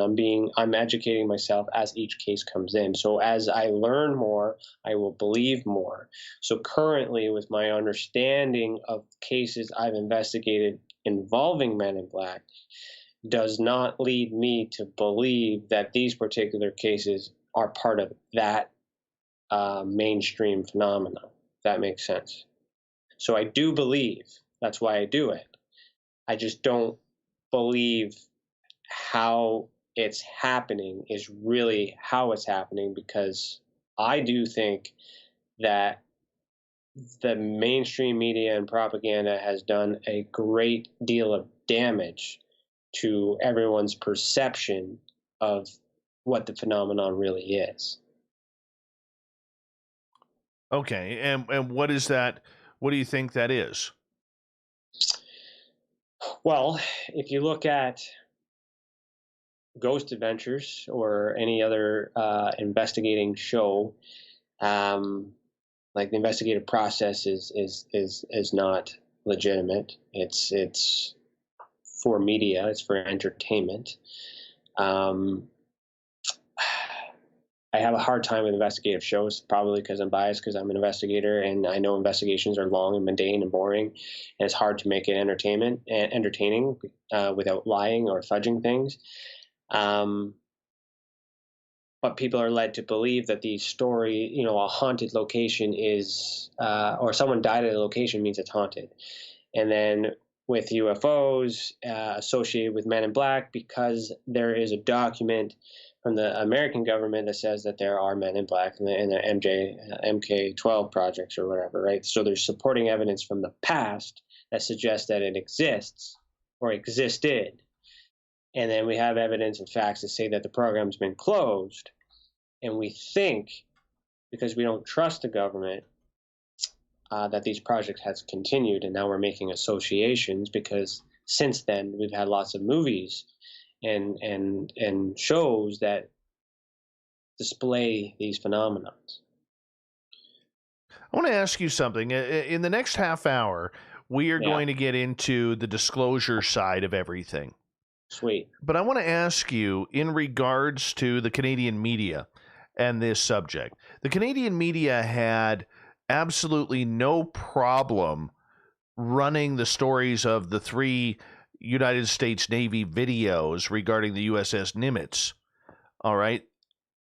And yet not a single reporter in Canada asked anybody in Ottawa, Canada's capital for our American world listeners, about what Canada's role in ufology, or if this is happening here. Were you surprised by that? Mm-hmm. And I'm trying to figure out why. Like, why are we not allowed? Or is it bad journalism? Or even the journalists don't realize that that's an option to them? Like, or do they work? Like, there's so many. Like, it is strange. I plan, once I have enough data, to ask those questions myself. And what I want to do is, instead of asking them if aliens exist, I basically want to have a list of confirmed cases through my investigations, and I'll be asking them a double-edged question. Are you aware that on this date at this time that this object was in the sky? That's it. He has to answer that question. Because if he says yes, then we get confirmation that this anomaly is validated and they know what it is, and we can leave it at that.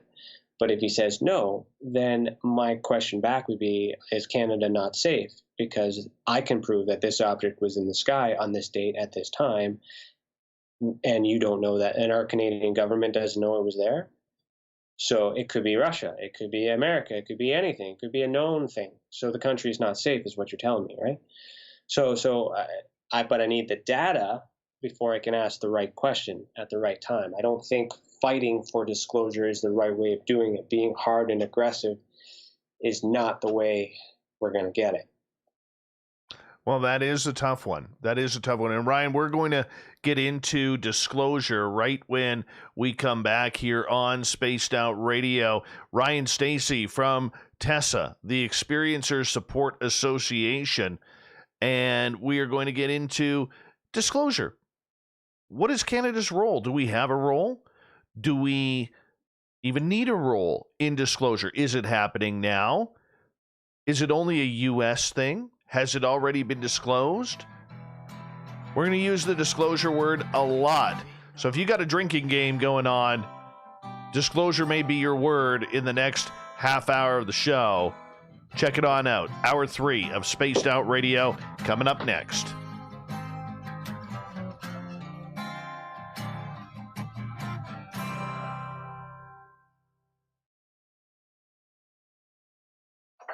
Hey, Ryan, I'm just going to run my dogs out. I'll be right back.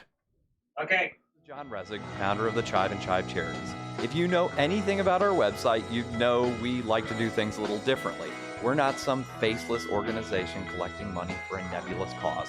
Our donor dollars go directly toward life-improving items. Then we give those items directly to an underdog who needs it most. To become a donor with Spaced Out Radio's official charity, Chive Charities, just go to chivecharities.org/donate. For the price of 1 cup of coffee a month, you can become an SOR Space Traveler. The Space Travelers Club is a place where you can interact with other listeners, either live during the show or on our great forum. We want your stories, pictures, comments, and ideas. You'll get live video streams, exclusive content, and be a part of our newsletter. Stay in touch with everything SOR.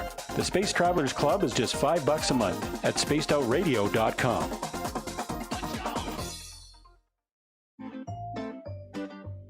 Looking for creative ways to get your company out in the public?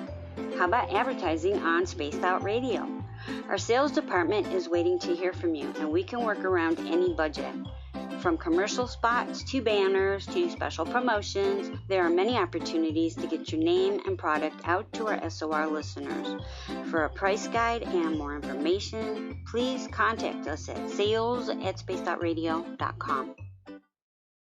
We're adding to the entertainment online for Spaced Out Radio. I'm Amber Beckrud, and I want to invite you to subscribe to our YouTube channel and check out Cryptid Tales, where I will take you on a journey into some of the strangest legends and lore from around the world, relaying the stories to you of the strange creatures and experiences that people have had throughout time.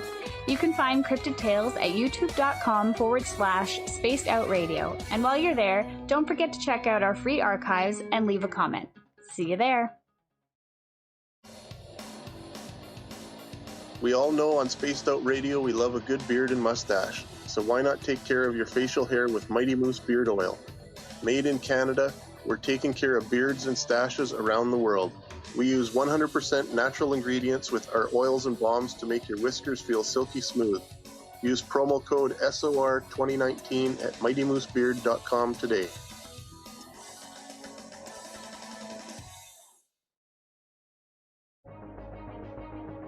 Hello everyone, this is Ryan Stacey from the Experiencer Support Association, otherwise known as TESA.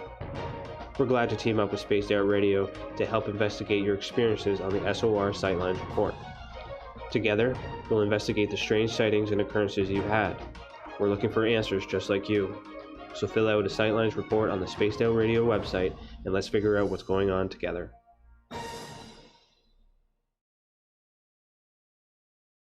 We are scouring the world for the most intriguing stories of your day. Take the time to read up on the SOR Newswire, where our team, led by Captain Shirk, will deliver to you some of the best paranormal and supernatural news, along with some stories that will blow your mind from the weird to the wacky. It's the news outside the news that piques interest, and that's what we're looking to deliver to you. The SOR Newswire, only at spacedoutradio.com. I'm feeling a little spicy tonight. What to do? What to do? Why not get bumblefuck? 4 million Scoville units of pure hard rock. Bumblefoot hot sauces come in 3 flavors. The burning bumble. Tone it down a bit with Bumblicious and throw the sauce on everything. Spicing up. Bumble me, baby. Bumblefoot hot sauce. Get it today at kajans.com. Hello, space travelers. It's me again, Carl. Don't forget to join the Space Travelers Club for just $5 a month and follow Spaced Out Radio on Twitter at Spaced Out Radio.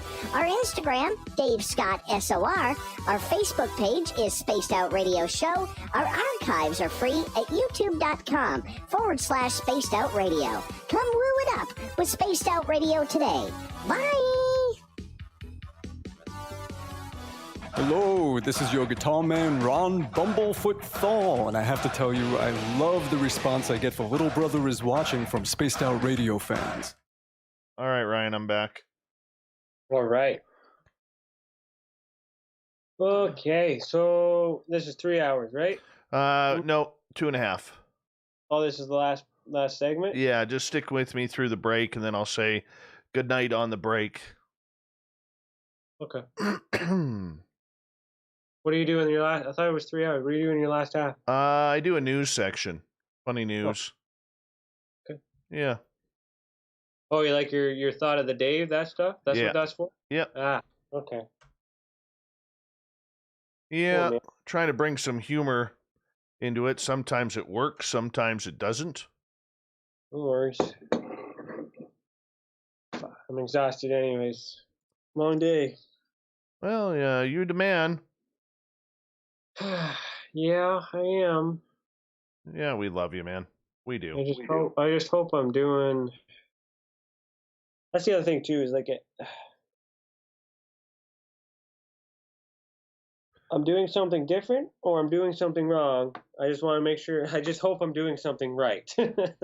You know, I hope the direction that I know it's not the same. I'm on a different path, but I have the same goal in mind, and I just hope that what I'm doing will matter.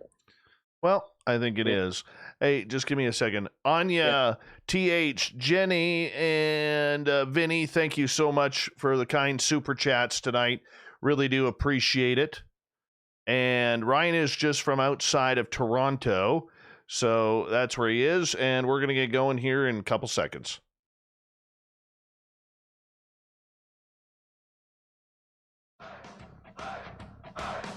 Would you like to connect with us? Head to spacedoutradio.com for all your latest show info. Now, back to Dave Scott and SOR. Third and final hour of Spaced Out Radio is underway tonight. Thank you so much for tuning us on in. We welcome back everyone listening in on our terrestrial affiliates around North America, digitally on KPNL, Revolution Radio, and TalkStream Live. Remember, you can check out all of our archives for free by going to youtube.com/Spaced Out Radio. Just do old Davey the favor, hit that subscribe button. The Desert Clam has set the password for tonight in the SOR Space Travelers Club. McTurishan is your password. Use it wisely, Space Travelers, as the Clam sets a password each and every night right here on Spaced Out Radio. Our website is spacedoutradio.com, where we have a plethora of features for you, including rocking out to Bumblefoot and reading up on Captain Shirk's SOR Newswire. Follow us on Twitter at Spaced Out Radio and on Instagram at Spaced Out Radio Show. We continue on with Ryan Stacey from TESACAN.org. That's TESA CAN.org. His group is the Experiencers Support Association. Ryan, welcome back. Thank you. Do you believe we are in a disclosure movement or a confirmation movement of UFOs? I would say confirmation movement. I think disclosure has been happening, or it has happened.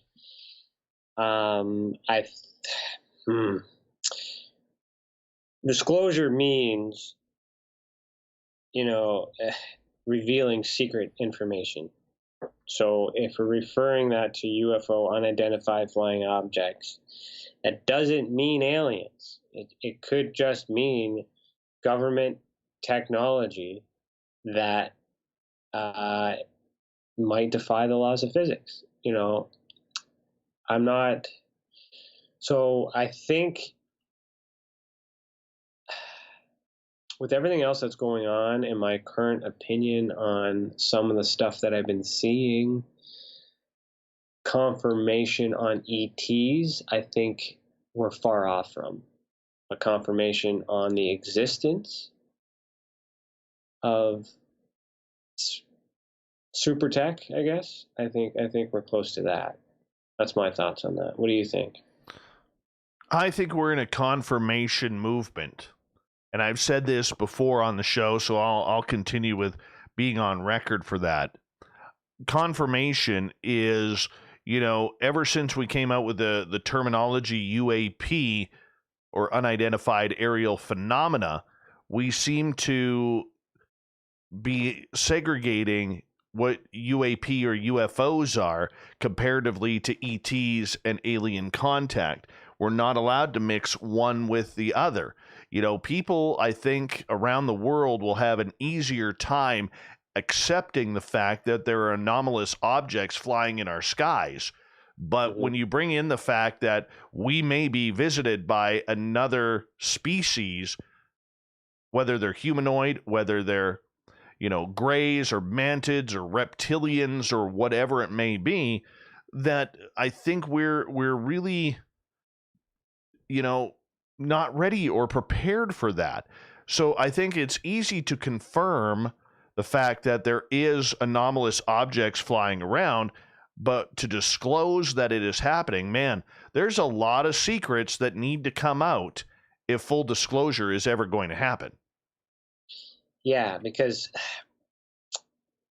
if we assume that what we think is happening or has happened, meaning Roswell and the body retrievals here in Canada, or I think it was a single one. I gotta look into that. But anyways, if we assume that happened, everyone who covered it up, everyone who lied about it, everyone who participated in it, it needs to be pardoned or exonerated in some form before disclosure happens, so that way we don't have a witch hunt, depending on what parameters were in place surrounding keeping that secret, and however methods were used to do so. I don't know too much. What if it's just technology that we have, and it was a crash? There was bodies recovered, they died, and that was it. And based on that, they took the technology, they reverse engineered it, and then we advanced as a civilization. But that was it. We were visited once. That could be disclosed, part of it,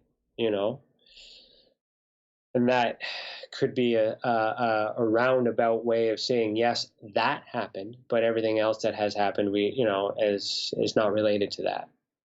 But then we would, as a society, we might associate it because that was confirmed, therefore these are confirmed, and they get away with not actually saying it for a little bit to see how we react. You got to give a little bit, All right. So for you in the disclosure movement, if that were to open up, I mean, that opens up a lot of secrets. I mean, whether it's Roswell, whether it's the alleged story of the Navy divers going down at Shag Harbor and seeing aliens working on the broken down craft that crashed there. I mean, this is stuff we need to know. Mm-hmm. Yeah, that would help. That would help me, because then I have an actual constant or a confirmed variable to compare all my theories off of. Everyone could compare their research off of a known source, because then a bunch of us could come forward if we had a picture of a real one. Look at all the information I have that looks like that. Finally. But TESA is not planning to push for disclosure. TESA is planning for what happens after. So let's assume that aliens are real and they disclose that. They come out full transparency and they say everything. We're going to have several camps. We're going to have the camps that said, I knew it, I was right all along. Then you're going to have that camp that says, bullcrap, they're lying, that's not the truth, it's a conspiracy, it's a distraction, or it never happened. But then you're going to have, which I believe to be the majority population, questioning faith, religion, their dreams and nightmares all of a sudden are reality. Where are they going to turn to? They're not going to turn to the government because they don't trust the government already, and the government's now giving them a little bit, but they need help, they need support.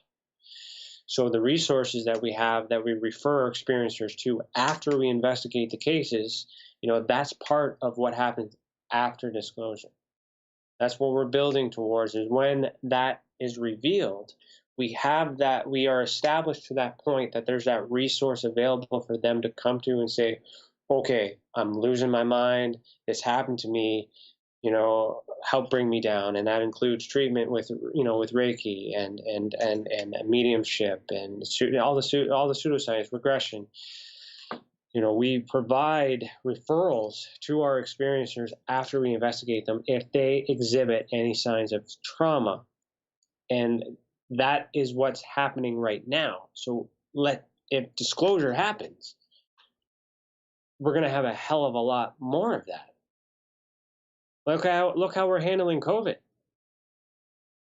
That is a good example. If that was a test, or if it's real or not real, we can go whatever way you want on that. But that's like, if that was the real deal, we didn't handle that well, and we're not handling that well. Do you think we could really, as a population, really get a hold of accepting ET and religion and God never existed and all that fun jazz? Well, I mean, that is a big question. That is a major question in regards to it. Can the public handle any type of ET disclosure? The easy answer on that is yes. People are mature enough, they're astute enough. But as we've said many times on this program, we have no idea how it's going to affect the markets. We have no idea how it's going to deal with the world financial system. I'd like to know who's in charge. Are we in charge of them, or are they in charge of us? That changes the dynamic.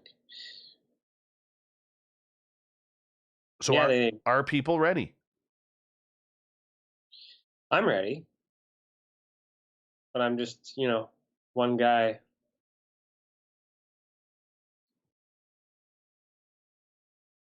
Well, I know you're one guy. I know that you are trying really hard to figure out what it is you actually, can bring as that one person who's vocal about it. But for you on the disclosure movement, well, let's talk about Canada here for a second. What do you think Canada's role in any disclosure movement would be?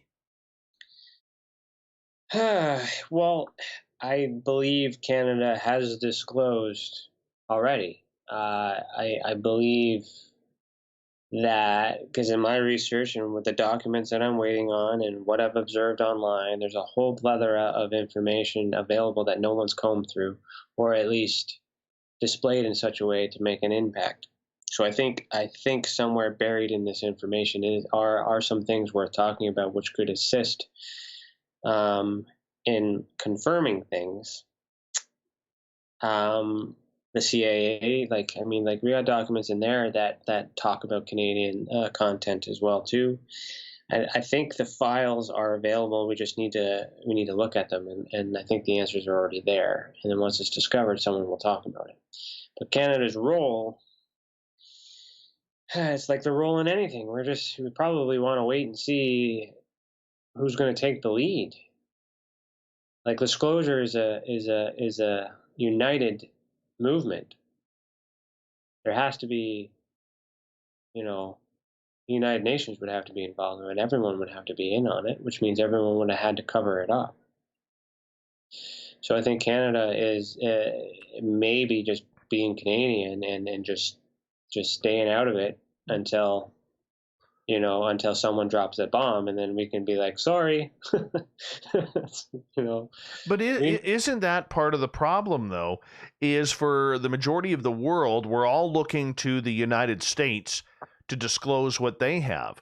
But I mean, what we're not realizing is the secrets that are behind that. So if we do have, which I believe we do, any sort of crash retrievals, the technology on that would have been, or presumably would have been, reverse engineered in order to help it. Or if you want to turn up the woo factor, you go back to the idea that President Eisenhower signed some sort of Greada treaty with extraterrestrial species, trading humans for study for alien technology. All right, there's that rumor that's floating around. There's a lot of secrets that are out there that we just don't know, that are probably so deep in the back of the vault that they will never see the light of day again. The big question is, if any of this is true, how much of that actually comes out? Whether it's in the United States, whether it's in Canada, or, you think Rendlesham in Great Britain. All right, there's a lot of secrets that people are going to start asking questions about. Yeah, and that's what I mean. We're just as important. We're just as involved. But I just don't think they're pushing, or maybe no one's asked. again, like, not to talk ill of anyone in the past and what they've done and what they're doing now, all that other stuff. But my observation from everyone's efforts, anyone who, let me just pop it here, anyone who does anything for the benefit of humanity towards ufology and disclosure is an ace. And, even if it's on like a small scale, it's important. But from my perspective, as someone who follows leads and preps for court and can get information, I'm surprised that no one has put as much pressure on our government as we could have. Like Grant and Victor are doing great pushing the American government to disclose. And they have the reasons for that, and they have their background, and they've done, I'm sure, there's a history of Canada in there as well, but they've, it's just, I'd like to see that effort here in Canada. Or maybe they've done it and it was unsuccessful. I mean, I don't have all the information on that too. Maybe you could touch on that because you know them better than I do. But from my observation, it appears that no one's put any pressure on Canada. So I intend to put some pressure on Canada at some point, but I'm not confident yet because I don't have all the data. I think the big answer to that, Ryan, is in Canada, we don't know who's looking into this. We can only assume, because the one thing that I have learned is the Ministry of Defense or the Department of National Defense may know about what is going on, but they're not the ones who are actually investigating it. We're not sure if it's the National Transportation Safety Board, whether it's another group out there. We don't know. It's from the declassified document that I've received that has that service report. It comes from the 22nd Squadron, the Royal Canadian Air Force, and it is investigating UFOs in Montreal. So I can confirm that on that case, that's the headquarters in which the intelligence research is being done. So the Department of Defense is working with me in the sense of communicating with me. They're educating me, they're helping me, and leading me to the library and the archives to retrieve these documents. They're helping me retrieve all this stuff and giving me and directing me on how to interpret this information. They're actually really helpful. That took a long time for me to develop that relationship, but it's because I didn't approach them as a ufologist. I approached them as a professional private investigator. So I had a little bit of a professional edge, and they started talking to me as a professional, not a hobbyist ufologist. So, because they get thousands and thousands of requests from people all over the place. So either it's really easy and no one has asked, or I'm onto something. It's so easy for me to do it that they're either giving up, or maybe I'm just the first person to ask. It's so strange. They're so helpful. So what does that mean? Well, I'm waiting for the documents. So once I get them, I'll be posting them every single day as I go through them, if there's anything in there. Well, that is one of the big ones that we need to figure out, is we got about just under 5 minutes left to go with Ryan Stacey tonight on Spaced Out Radio from the Experiencer Support Association, just outside of Toronto, Ontario. Ryan, with Canada, being so intertwined and kind of having the public, I think you may be right that you may be one of the only people, if not the only person in Canada, who's actually been able to confirm where this is going. I don't even think politicians know, because let's face it, a lot of politicians don't find out this information because they're on a time limit, whether it's a 2-year term, a 4-year term, whenever there's a federal election. All right, they could be out at any time. So it's not like, when you get into the deep crevasses of government secrets, that your local member of parliament is going to know about that, because they don't know how long they're going to be there. Yeah, no, exactly. And I do believe that I'm onto something. I just hope that I have enough people following me at that point that when they see it, that they'll share it, so that way it gets into the right hands to enhance and blow up to wherever it needs to go. Because no one's ever heard of me. I'm still, I'm not famous yet, and I don't want to be famous. I want to, I do this for the people. And so if you go to the website will have everything. There's also, I want to say in the last couple of minutes, if I could, we have what's called Project Babel. If you go to tesacan.org/submit your work and select Project Babel, what that essentially is a form for you as an investigator who has already done their own investigation and has evidence that could be the smoking gun or part of it. You submit that to us through Babel, and we'll all help you validate and confirm or authenticate that you've done everything the best that you can, and basically tie it up in a neat little bow, and together through TESA we'll promote it and give you credit for it as well, and we'll add it to the database. And doing it in that form, we should only get the best of the best. We just want your best evidence. We don't want every case, but we want to give you credit for the work that you're doing and to add and contribute to the database, so you can be part of TESA while still being independent and still being managed by your own thing, which means MUFON field investigators. You could report your best cases if you have permission from your experiencers, not MUFON. You remember, these reports belong to the people. And if it wasn't for the people, experiencers and witnesses reporting to us, reporting to me, reporting to you, we would not be having this conversation right now. And I want that to be recognized, that everything I do is because of all the people that have come forward. I have 1,200 cases in the tank. That's 1,200 people who I've worked with, who've trusted me.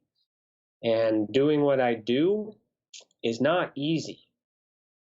And I appreciate you, Dave, for bringing me on here, and everything you do to support the mission, and your ability to stay neutral in all of this. And we all have to work together. And TESA has that platform available for all of us to work together. You just got to ask.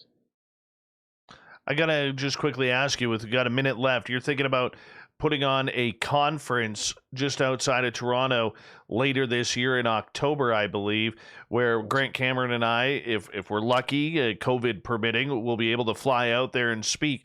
Quickly tell us about it in about 40 seconds. Well, that is the cat out of the bag, because we never mentioned that yet. But and it will be in Collingwood, Ontario. It's called Interconnected, and it's a UFO and paranormal retreat. So we're basically going to have it set up as your normal conference, but geared towards you experiencing something. We want to have contact. So it's going to be informative, it's going to be disclosure, but we're actually going to conduct some sort of experimentation at this event because we want contact. Right on. Right on. Ryan, we'll talk again very, very soon. Thank you for coming on Spaced Out Radio, my friend. It's always a good time to have you here, and we will definitely do it again in a few months' time and get an update from you. Ryan's website, everyone, is tesacan.org from the Experiencers Support Association, TESACAN.org. Coming up next, we have the SOR Newswire. We have the Thought of the Dave. Stay tuned. Spaced Out Radio continues right after this.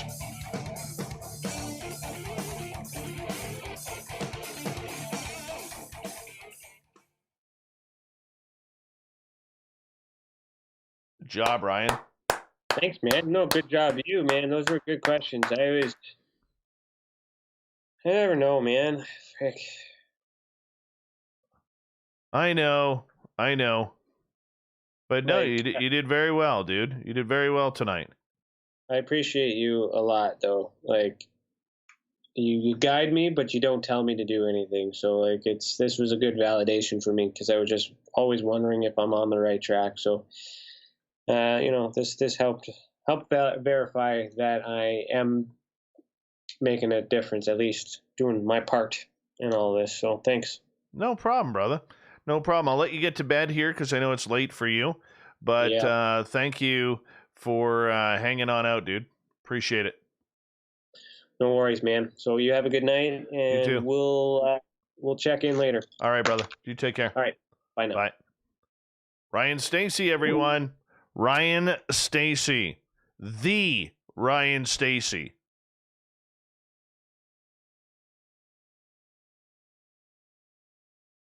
Mm-hmm. Mm-hmm.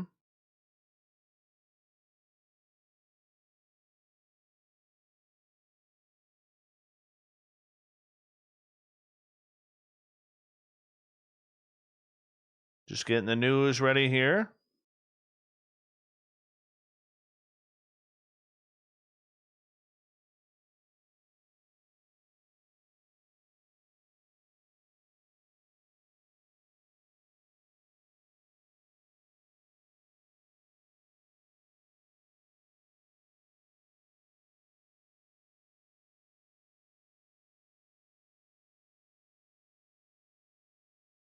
One, 2, 3, 4, 5, 6, 7, 8.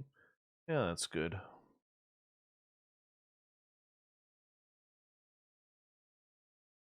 Find the thought of the day right there. How we all doing out there? How we all doing? Justin, thank you. We love you being at our show, man. Love all of you here. Good night, Truth Within. Jenny, I'll clap for you, Jenny. This is for Jenny. This is the Jenny clap. Hi, gorgeous Heather. When this COVID crap ends, gorgeous Heather is going to lead the way for the Spaced Out Radio Party in Vegas. Yes, she is.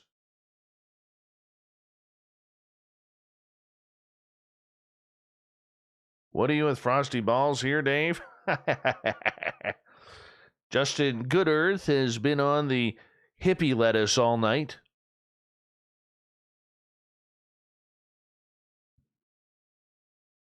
My tooth is still bugging me. Oh. That's all right. It'll feel better tomorrow. And the next day.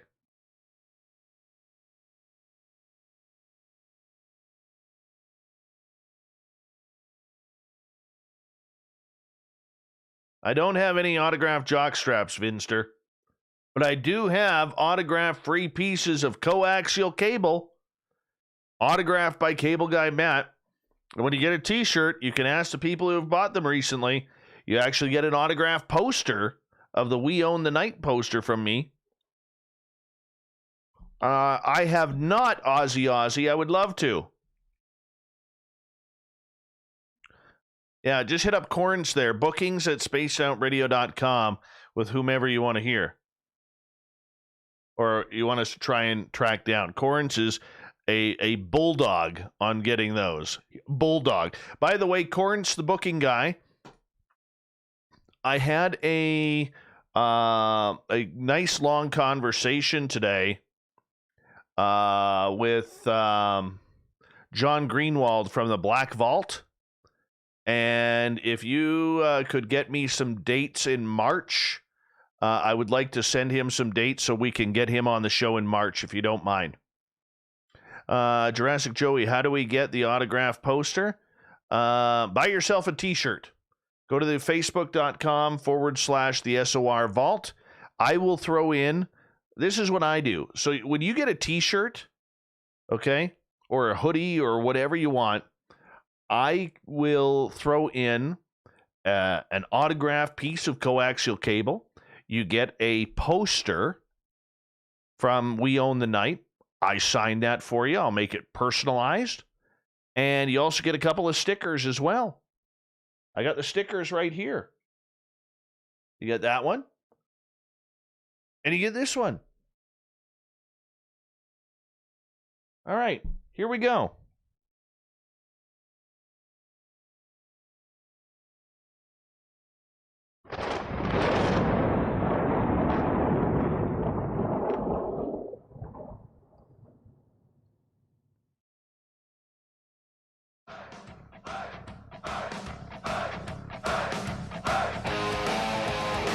We've rounded third. We're heading for home tonight on Spaced Out Radio. I am your host, Dave Scott. Thank you so much. I want to remind you that if you've missed most of this show or others, check out our free archives by going to youtube.com/Spaced Out Radio. Just do me the favor, hit that subscribe button. Our website is spacedoutradio.com, where we have a plethora of features for you, including rocking out to Bumblefoot and reading up on Captain Shirk's SOR Newswire. Follow us on Twitter at Spaced Out Radio and on Instagram at Spaced Out Radio Show. Speaking of the news, let's do this.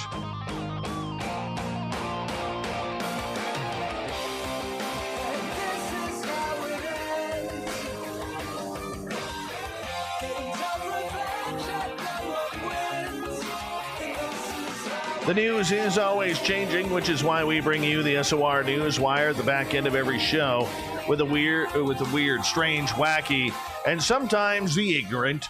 A millionaire Canadian couple who we told you about yesterday, who secretly traveled to a remote community in the Yukon Territory to get their COVID shots. Well, they're in big trouble. They are in big trouble. Rodney Baker and his wife, Ekaterina, an actor, were widely condemned after it emerged that they had chartered a plane to the remote community in the Yukon where they posted and posed as local motel employees.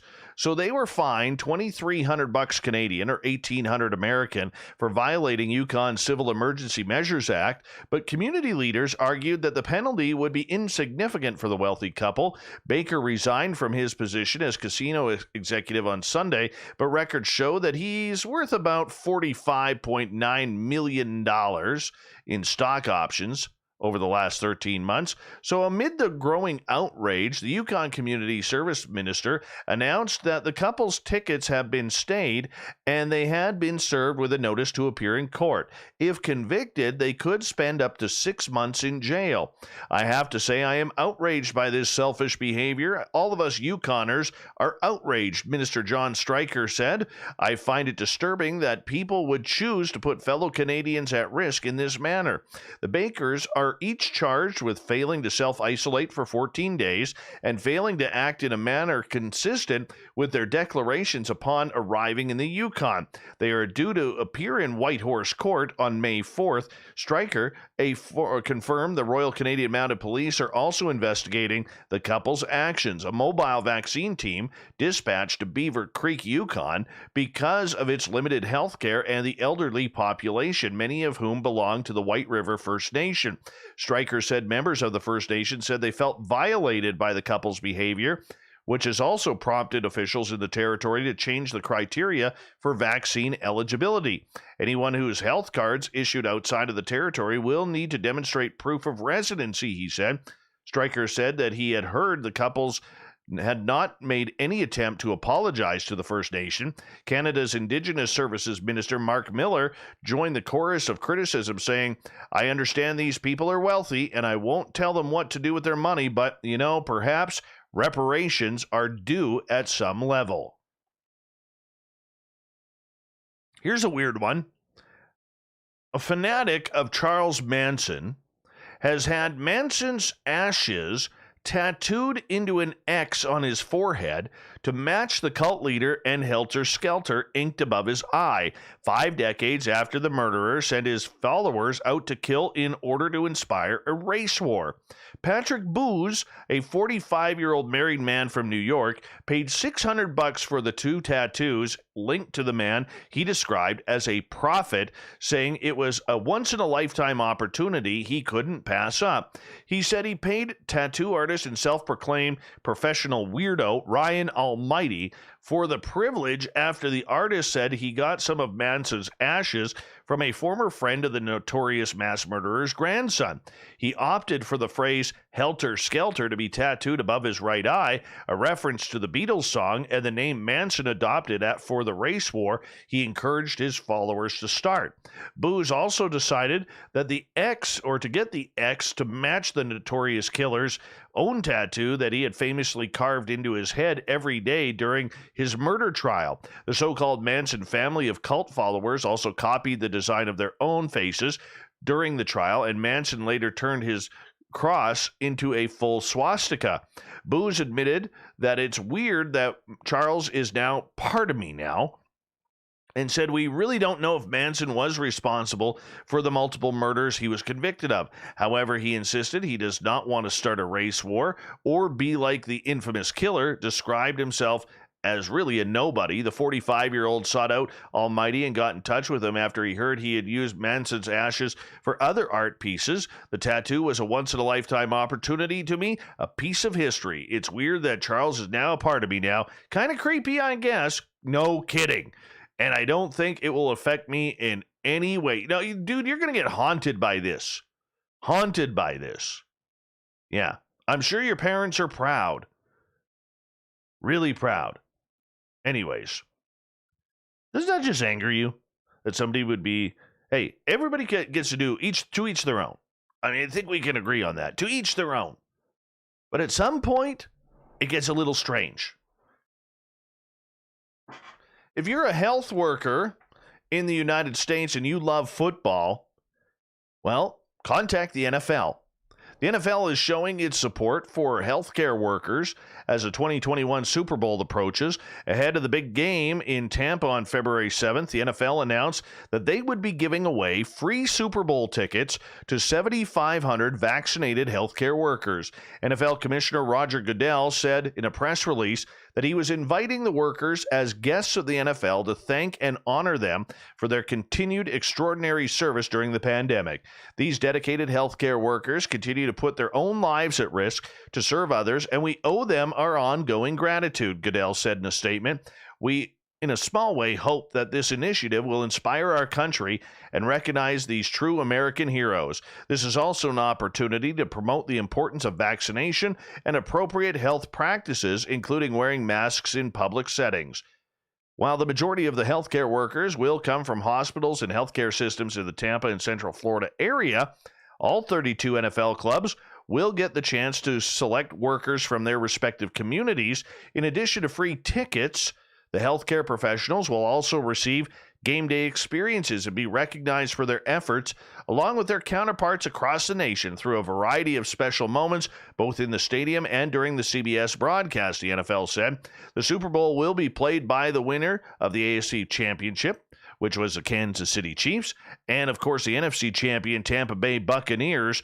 In addition to the 7,500 healthcare workers, the NFL confirmed in that press release that an additional 14,500 fans will be allowed in attendance at Raymond James Stadium. Public health officials, including the CDC, the Florida Department of Health, and area hospitals and healthcare systems, have all been working with the NFL to ensure that they can host everyone in a safe and responsible way. Officials at a zoo here in Canada say a missing lynx, not the missing link, a missing lynx cat was safely recaptured more than a week after the feline escaped from its enclosure. Chris Baldwin, manager of the Salmonnier National Park in Newfoundland and Labrador, said the lynx escaped from its enclosure last week when a windstorm uprooted a tree that provided the animal a path to freedom. Baldwin said a second lynx kept in the same enclosure did not attempt to escape. The Department of Fisheries, Forestry, and Agriculture said the lynx was safely recaptured by zoo employees with the help from conservation officers based in Paddy's Pond. The department has asked the public to keep an eye out for the animal, reporting any sightings, but they don't need to worry anymore. Now, if you've ever seen a lynx up close and personal, they are gorgeous. Gorgeous. The one I saw this past fall when I was going out to get firewood, I mean, I've been, within inches of tigers and cougars and everything, but I will tell you this, the lynx is a beautiful, beautiful cat. Now, look, I'm going to tell you right now, I moan and complain a lot about sharks. Okay, I have a fear of sharks. You all know that. If you listen to this show long enough, you will know that I will not dip my pinky toe in any sort of salt water, because the minute I do, I know Jaws is going to be right there. But I can tell you another thing here. As much as I am dreadfully scared of sharks, I am really, really tired of their declining populations, because the oceans are good places for these creatures. We don't need to go in there. Nope, we don't need to go in there. But apparently shark and ray populations around the world are declining a staggering 70% over the last 50 years, and scientists say, of course, humans are to blame. And if nothing changes, overfishing could soon wipe them out completely. So a new study in the journal Nature measures sharks and ray populations from 1970 to 2018, finding a 71.1% decrease. 3/4 of the species are known threatened with extinction, and scientists say the true collapse is likely even worse than their findings. Researchers hope the study serves as an urgent wake-up call. Knowing that this is a global figure, the finding are sharks, co-author Nick Dulvey said in a statement. If we don't do anything, it'll be too late. It's much worse than other animal populations we've been looking at. Out of a total of 31 species of oceanic sharks and rays, 24 are now threatened with extinction, and many are classified as critically endangered. It's an incredible rate of decline, steeper than most elephant and rhino declines, and those animals are iconic in driving conservation efforts on land. To measure the decline, researchers use two well-established indicators, the Living Planet Index, which measures change in population abundance, and the Red List Index, which measures extinction risk. While human disturbances and climate change are among the factors considered in the study, researchers say that overfishing was found to be the greatest threat. Fishing of ocean-going sharks and rays has increased 1,800% since 1970, according to the study, with an estimated 63 million to 273 million sharks killed each year in the early 2000s. They are fished for their meat, fins, fill plates, and liver oil. Shark fin soup is considered a status symbol in some parts of Asia. We can see the alarming consequences of overfishing in the ocean through the dramatic declines of some of the most iconic inhabitants, said author Nathan Pacoro. Low population growth rates made it especially difficult for sharks to bounce back from overexploitation, but scientists say that conservation can still work if implemented properly. Let's hope they do, because I like sharks. I don't like being near them. Don't need to go in the ocean, but I like sharks. Now, here's a really cool discovery. In northern Madagascar, researchers have found a micro chameleon. Yeah, the chameleon is Brookesia nana, abbreviated to bee nana. If you squint, it does kind of look like a banana. Bee nana. I didn't make it up. Females of the species are larger than males, about 3/4 of an inch from snout to vent. The new record holders are the adult males, which are less than an inch, including the tail. Oh, and the males also have huge, massive genitalia in proportion to their size. Yeah, they're packing a real hammer here. The extremely miniaturized males of the species need relatively larger genitals, co-author Miguel Vinces says. Why? In order to successfully mate with their larger females, most of the tiny chameleons' relatives in the genus Brookesia are similarly small and live in the northern forests of Madagascar. Though bee nana is tiny, its hammer needed to keep up with their reproductive expectations and necessities, while chameleons, it's worth noting that the entire family of Brookesia doesn't have much capacity for color changing. That behavior is mostly limited to the bigger lizards in the family Chameleonidea, according to study co-author Mark Schertz. Yeah, so apparently, as Schertz explained, it's not easy to find these little crawlers. The search is done at night when the chameleons roost on branches above the forest floor. The researchers often rely on local guides like Angeluic guides whose skills at finding such hard-to-spot species are unparalleled. As for why bee nana go so nano, well, one might expect that it might have been tempted to rule the island, which is described now when isolation, say on an island, animals sometimes grow larger or smaller than their non-isolated relatives in order to survive. Example, elephants walked on Malta and 12-foot tall birds called moas roam New Zealand. There's numerous extremely miniaturized vertebrates in Madagascar, including the smallest primates and some of the smallest frogs in the world, which have evolved independently. And you know what? This is kind of cute. I would want some of these. I can honestly say that. Even though I'd never take them home, you know, I don't have any reptiles. Not yet anymore. I used to have an iguana. She was like 3.5 feet long. She was gorgeous. Anyways, so we got some mini chameleons hanging out in Madagascar. And I think we got time for one more or two. Facebook CEO Mark Zuckerberg said the company would no longer recommend civic and political groups to users on the platform. The social media giant said that it was temporarily halting recommendations of political groups for U.S. users in the run-up to the presidential election. Well, this past Wednesday, Facebook said it would be making this permanent and would expand the policy globally. Democratic Senator Ed Markey wrote to Zuckerberg asking for an explanation of reports, including by news site The Markup, that Facebook had failed to stop recommending political groups on its platform.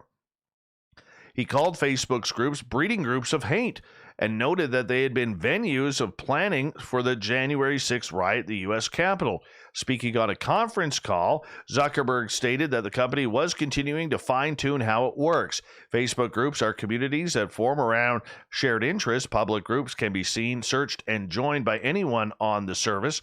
Several watchdog and advocacy groups have pushed for Facebook to limit algorithmic group recommendations because of it. Oh, well. And finally tonight, if you bought a tuna sandwich at Subway recently, chances are you may have eaten something that was made from anything but tuna, according to two Bay Area customers.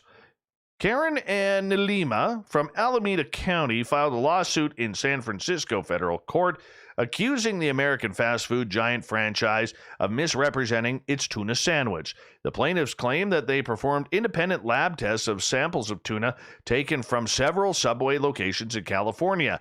The test proved that the tuna is actually a mixture of various concoctions that do not constitute tuna, yet have been blended together by Subway to imitate the appearance of tuna. According to the complaint. The complaint does not specify what the lab tests revealed or what the tuna is actually made of. Subway has denied the claims, saying that the tuna is real and from fish caught in the wild. Subway representatives say these claims are absolutely meritless.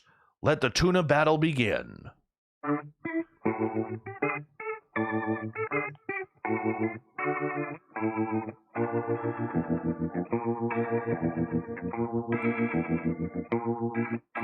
Thought of the Day happens every night at this time when we ask a question on our Facebook and Twitter pages, then read your responses on the air because we love the audience participation around here.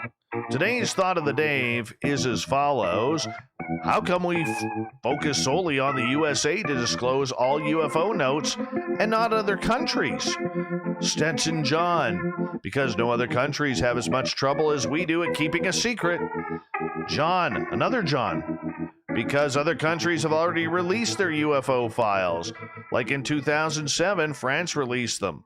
And there are others. Jimmy, I'm sure the USA has something to do with it. 13 ballads. Americans have more quirky folk, eccentrics, and absent-minded professors at the Midwest sci-fi conventions. It's all about entertainment value. Canadian Joe, always wondered about that. Seems like we're always waiting for ET to land on the White House lawn. Why not the Kremlin or China, unless all governments are involved in the UFO cover-up? Joseph, good question, Dave. I think it was because so many big UFO events like Roswell and Area 51 that we kind of think of the USA as the leader in alien events, so we expect them to be the first to announce something. Mad Planet, wouldn't you think that other countries would attempt to hack into their systems looking for information? As of yet, only Gary McKinnon from his bedroom has managed it. LOL. They must be constantly under attack, yet nothing gets disclosed. Well, to the public, that is. Cherry, technology dominance over the global socioeconomic narrative.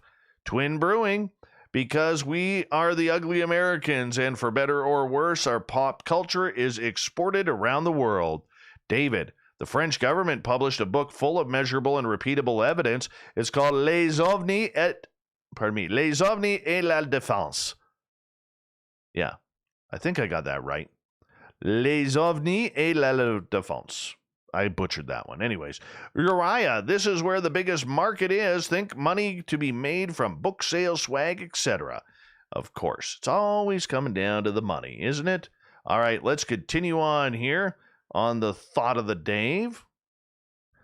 J, corporations are transitional. Also, we are one. When our personal world is ready, the outer world will shift. Brian, great question, Dave. The USA isn't the end-all, be-all. Disclosure has come time to time again.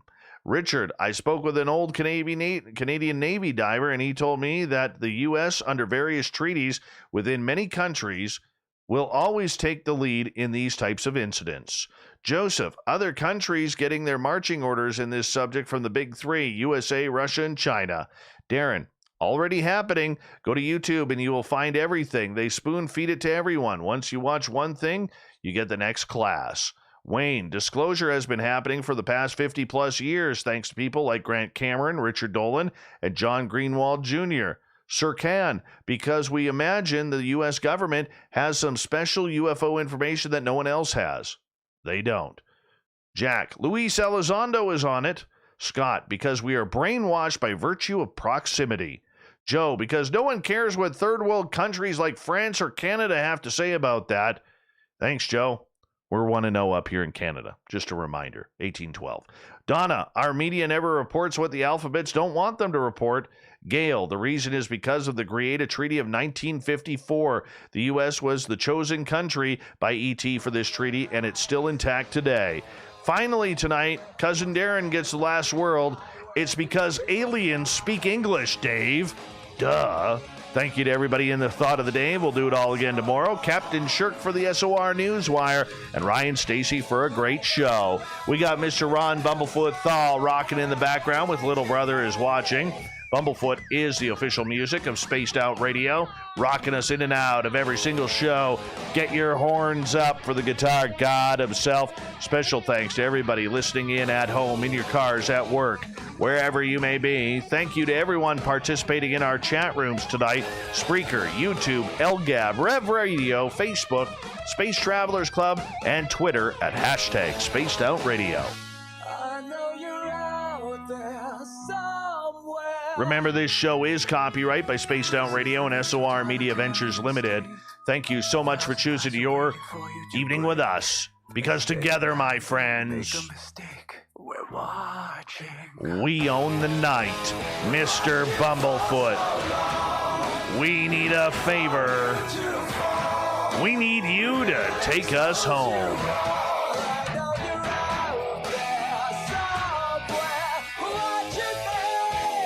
Yes, the Woo Train has docked for the night, but tomorrow, my friends, we shall ride again. Your seats are always available. Your tickets never expire.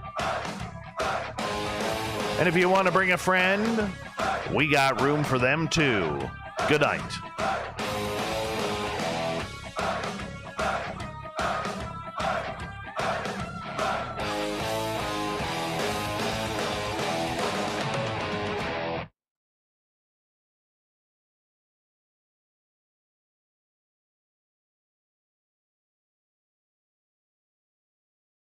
There we go. That's closed off.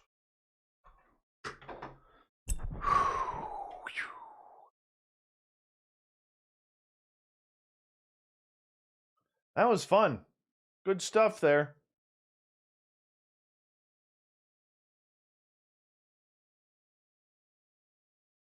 Move that there. Move that there. Download, download, download, download. That was fun. Hey, Oob to Joe's Maine. You've got aliens, buddy. I'll be right back, guys. Stick around.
All right, I am back. How we all doing? Gil, that's what got you banned before. I don't want to ban you again, dude. Come on. Come on.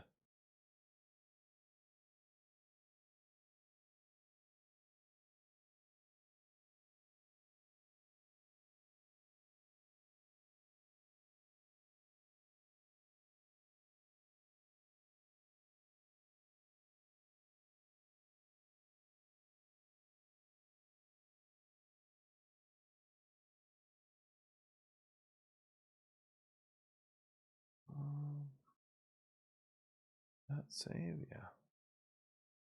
Then right there.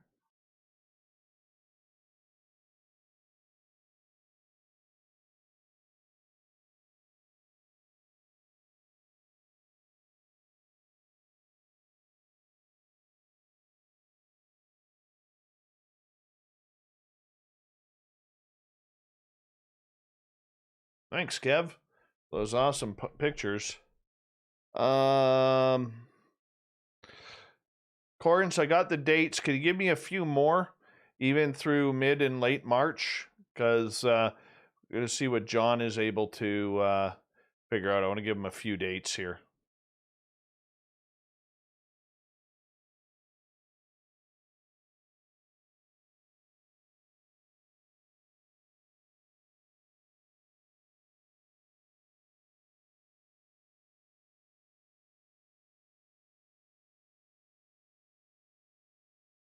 Give me 2 seconds, people. There we are.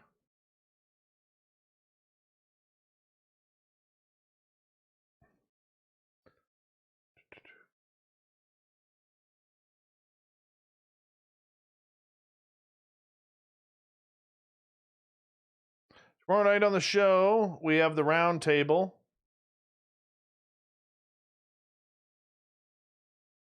Which should be a lot of fun.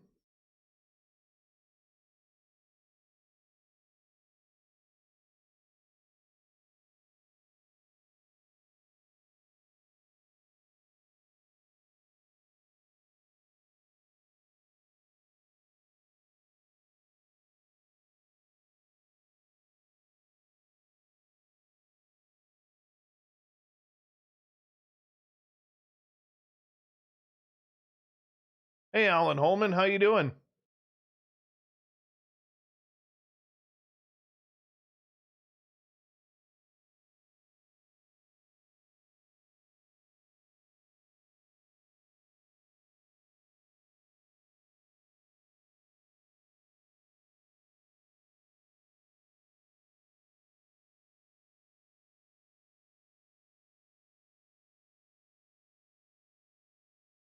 We got 85 people watching right now. So some of you out there who aren't in our chat room, come say hello in our chat room. We'd love to say hello to you and find out where you're from. Oh, Alan, where in Saskatchewan are you? Can you wave to us? I mean, it's all flatland there, so can you wave to us so we can all wave back once we see you? That would be great if you could.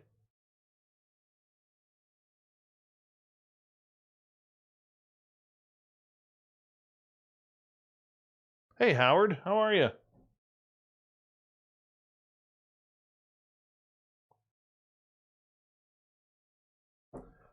That one went down the wrong way.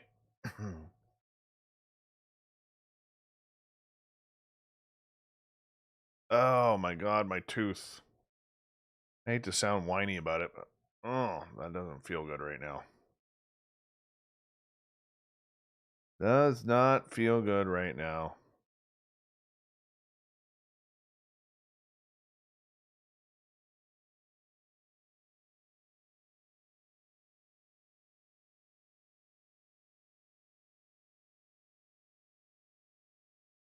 Hi, Rafaela. How are you?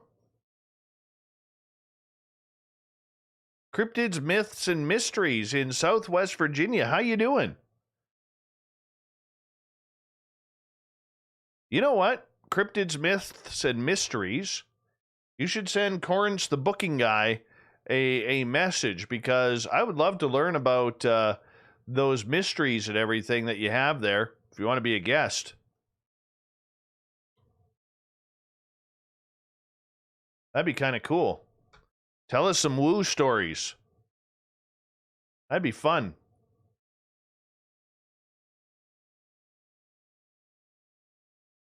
What's wrong with what?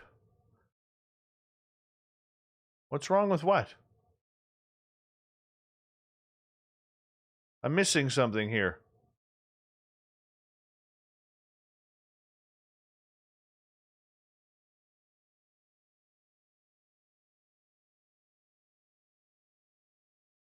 Oh, my tooth. I had to get a filling replaced today because one of my fillings that I have, like on this tooth here, when I was 15 years old, I had a hockey injury and that tooth split in half. So I had to get the filling redone on it because it just wasn't looking right. So they were hoping that I wasn't, developing an abscess or something like that. And thankfully, it was just fading over the years. So I got it cleaned up. It's actually kind of cool. Felt really weird. Minus 18 in Calgary. That's not too bad. It's minus, what's the temperature here? What's the temperature in 108 Mile Ranch? It is right now outside minus 10 degrees or 14 Fahrenheit.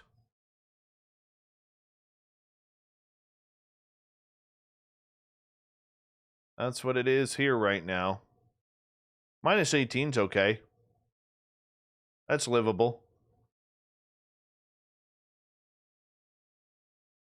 Minus 13's okay. You know you're Canadian when it's like minus 10 outside. Like when I went to the dentist today, had a little bit of nip on it. But, it was just a hoodie kind of day. You're getting acclimatized to the cold when it's like minus 10, minus 12 degrees Celsius, and you're literally walking around in a hoodie and running shoes. I remember back home where I grew up, if it was minus 10, it was like freaking cold. Like, ugh, horrible cold.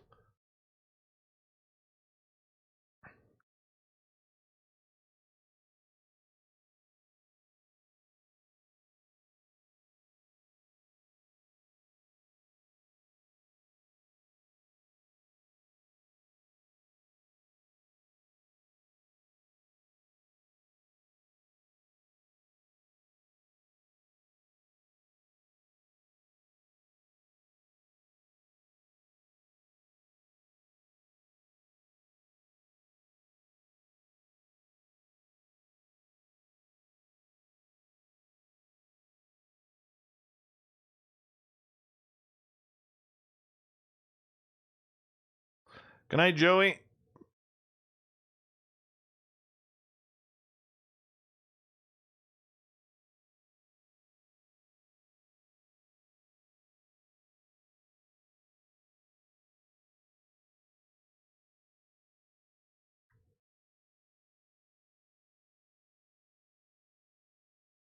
Give me 1 second, everyone.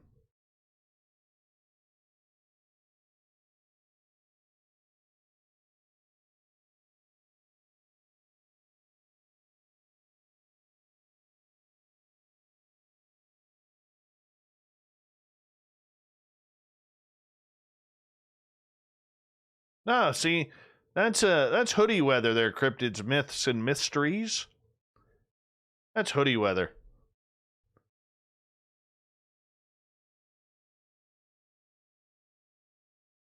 Oh, that felt good.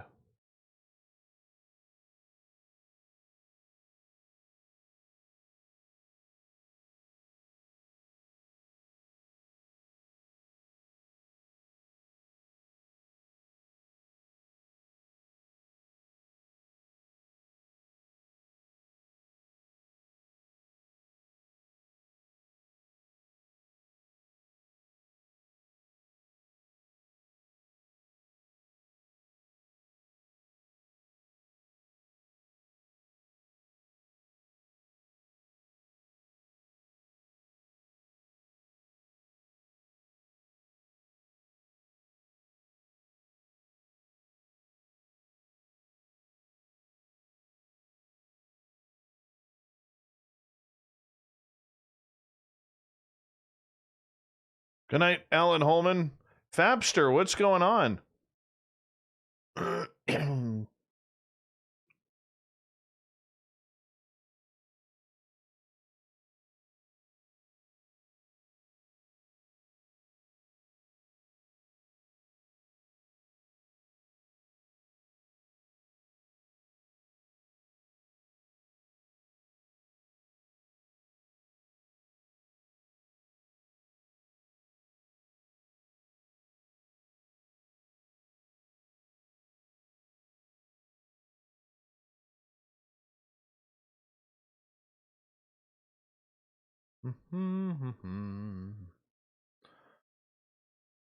Good night, Ozzy. Oi, oi, oi.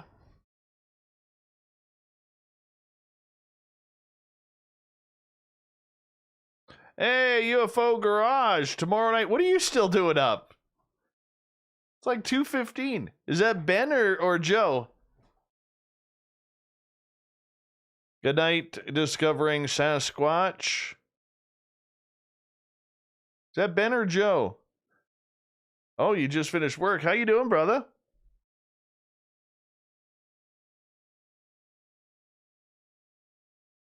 Jenny, you're warmer than me. By 2 degrees.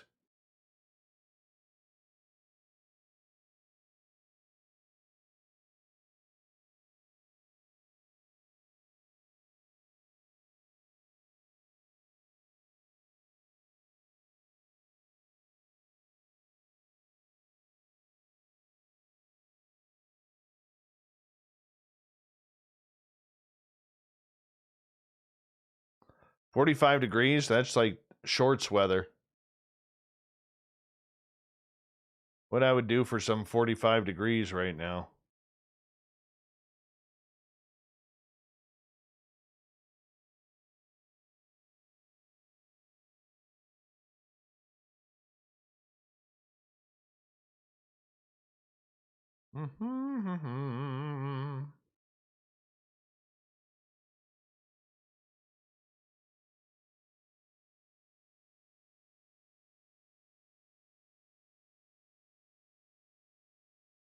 Oh, cool, man. Thank you, Ben. Appreciate that. By the way, Ben and Joe from UFO Garage, you got to sign up for their channel. These two guys are just phenomenal dudes. I got to know them pretty good. Excuse me. Down in at UFO Con in San Francisco last February. And they are just phenomenal guys. They'll be on the round table tomorrow night, so it'll be a lot of fun. That's for sure. Excuse me.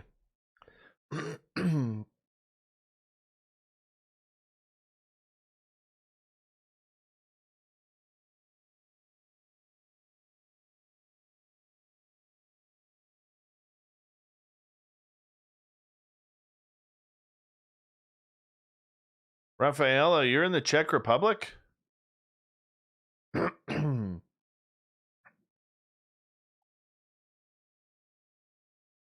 That is cool. Where in the Czech Republic are you? Let me guess. Hold on. Czech Republic map.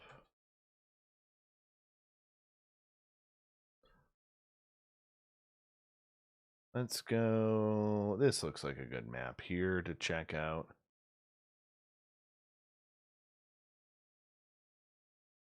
Are you in Prague? Radek Krylov? Are you in Pardubice? Kladno, home of Jaromir Jagr? I bet you didn't think I would pull that one out. Kladno, home of Jaromir Jagr? Terminator T800, how you doing, man?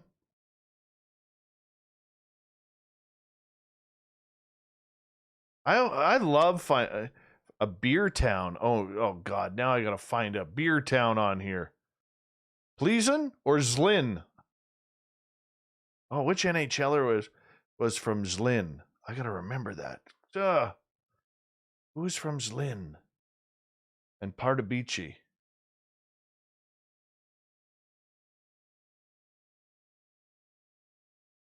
I just know Jaromir Jagr, Kladno.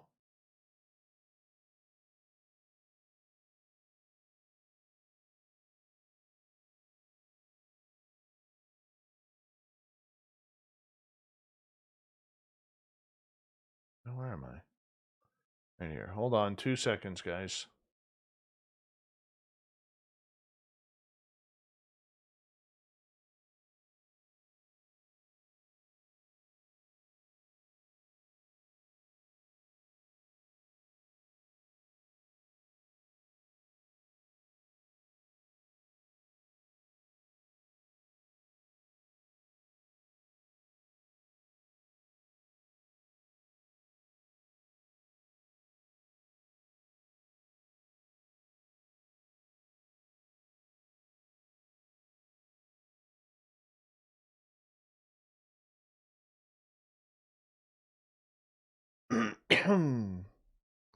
Beer Town.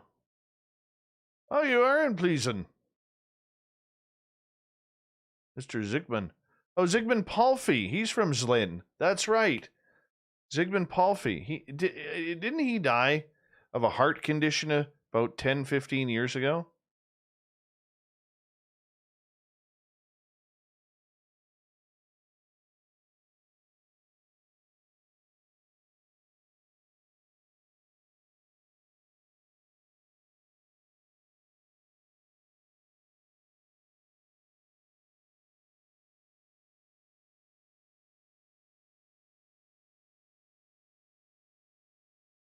Trying to think if there's other names here that I recognize.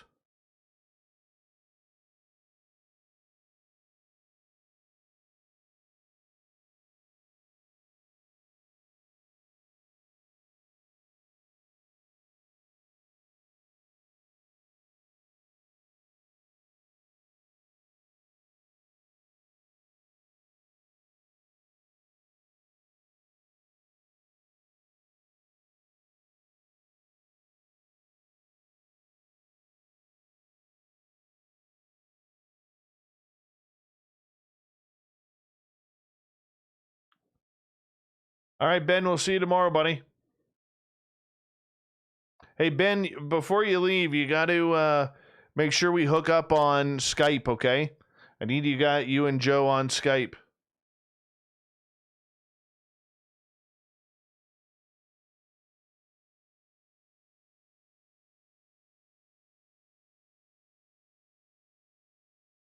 All right, we got 75 listeners right now, which means we only have about 10 chatting in our chat room. Who's hiding on us? Who's hiding on us? Come say hello. Come say hello. Old Davy wants you to come say hello.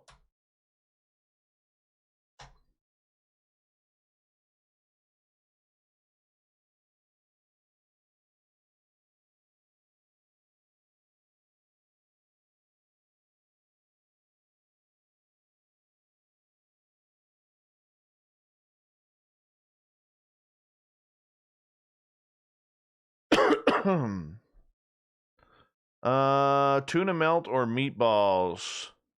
Either. Although it all depends how fishy the tuna smells. If it's got that real fishy smell, then no, neither.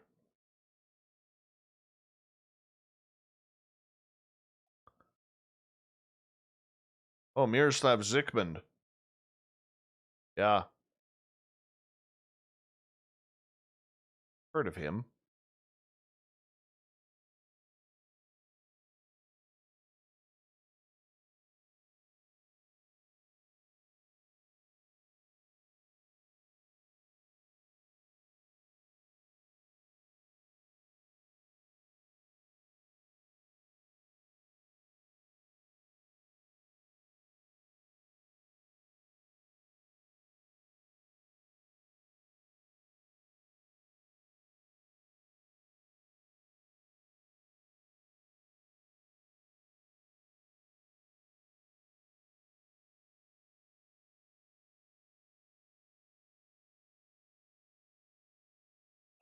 The Dirt Road Mystic. Hello, how are you?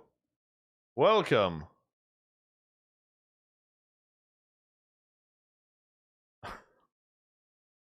Fapster. Oh, you're a weirdo.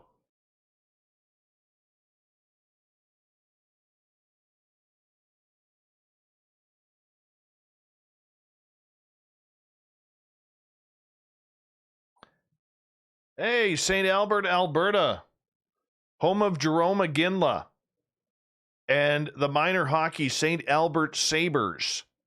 Sabres. Dan W., good to have you here. It's a good Ukrainian town, St. Albert. Not really, that's Vegreville.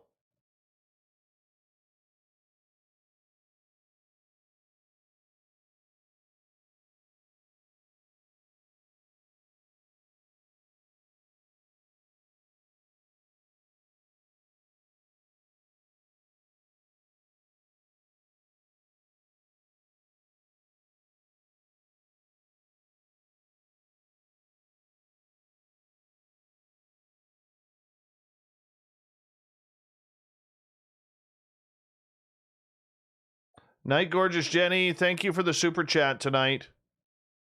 Really do appreciate it. What are you at there, temperature-wise, Dirty Road? Or Dirt Road Mystic?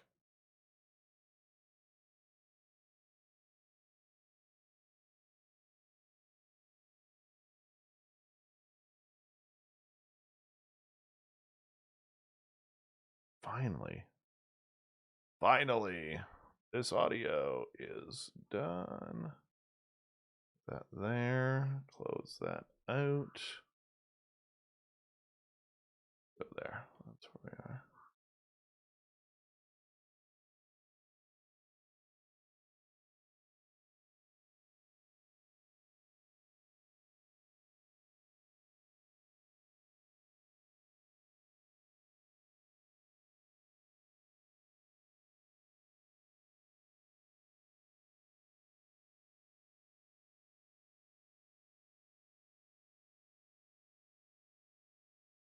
Yeah, we totally need a Canadian touring conference. Totally. I think it'd be great.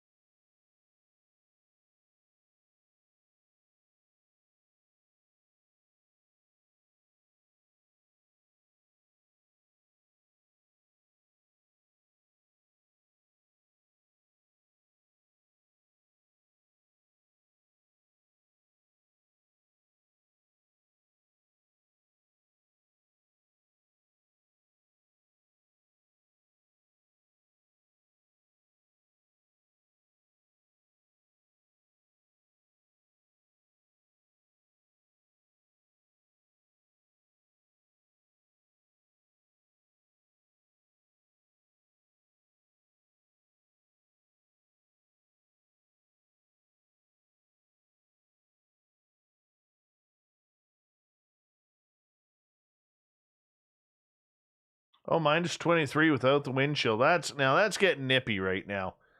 That's getting nippy.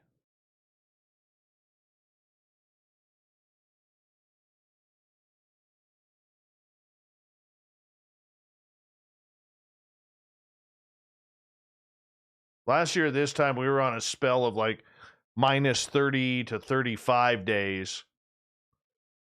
That's cold. I don't like that.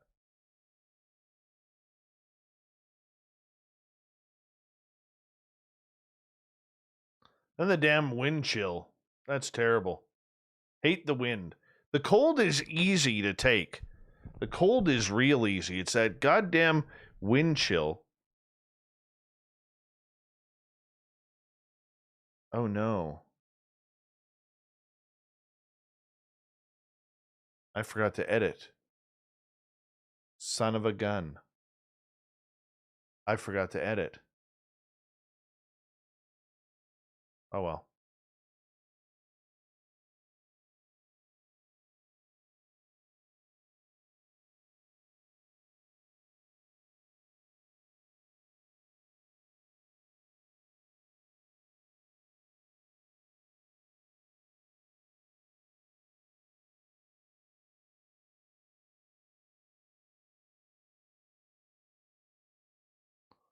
I'll just send an email out.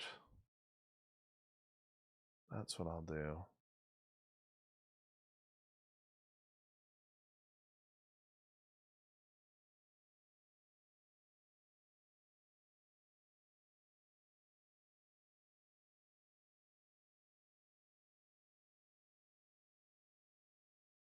Ah, let's keep it quiet. Shh. Shh.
Only two.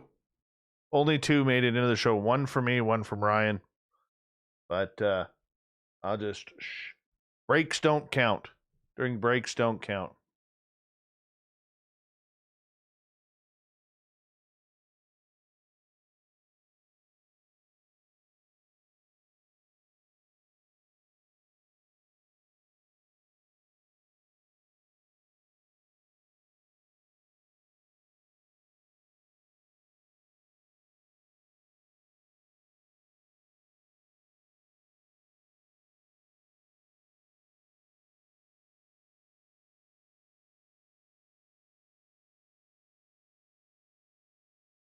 I probably should edit those out.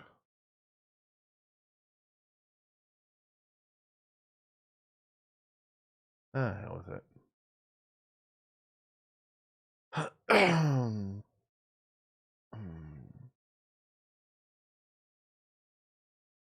Me crazy Lala. Hi from Waukesha, Wisconsin. Hello. Hello, how are you? Now I gotta look up where Waukesha, Wisconsin is. Waukesha, Wisconsin. Where on the map is that? Let's see here. I'm not very good with Wisconsin. Oh, you're by Milwaukee. You're a Braves fan. Or Braves. What the hell am I thinking? Brewers fan. You're a Brewers fan. Boy, that's actually pretty close. See, the Eastern United States trips me out. How close everything is. Like, you're just like a hop, skip, and a jump from Chicago. A few hours drive to Minneapolis. Green Bay's just up the road. Wow, I didn't realize Green Bay was actually on a bay. How stupid am I? Let's zoom in here. Where's the football stadium? Where's Lambeau Field?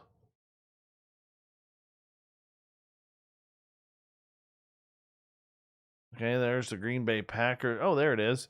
Green Bay Packers Hall of Fame and Museum, Lambeau Field right there. Very cool. Excuse me.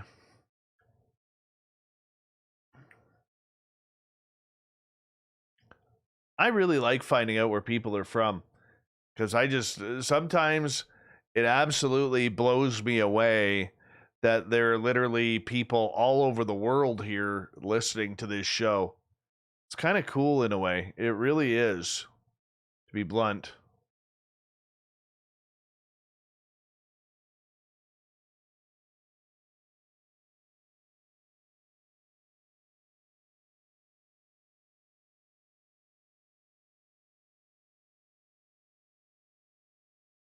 All right. That's all done.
Oh, well, we're glad you found us there, me crazy Lala.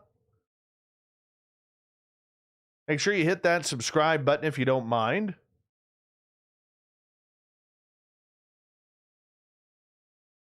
We're here 5 nights a week, Monday through Friday. West Coast, Monday through Friday. Excuse me. Ugh, I apologize.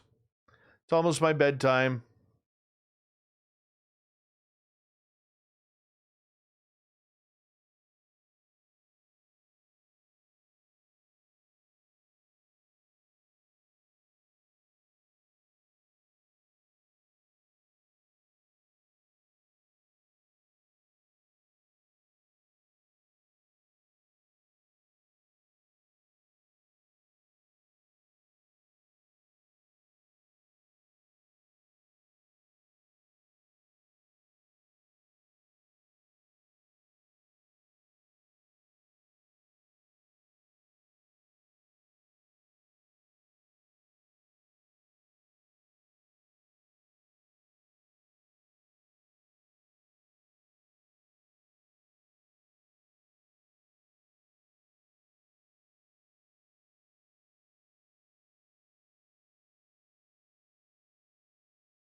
All right, everyone. I'm going to be off to bed here, but we'll do this all again tomorrow. So thank you so much for tuning us in. We really appreciate it. It's the round table. We end the week with the round table tomorrow. So I'm going to bring in some friends to discuss everything of the month that was, the first month of 2021. So we will see you very soon. And come on in. We'll make sure the water temperature is fine. And much love to all of you. Thank you for your support. Don't forget to do a little shopping at facebook.com/the SOR Vault for your swag. And we'll talk to you very soon. Good night.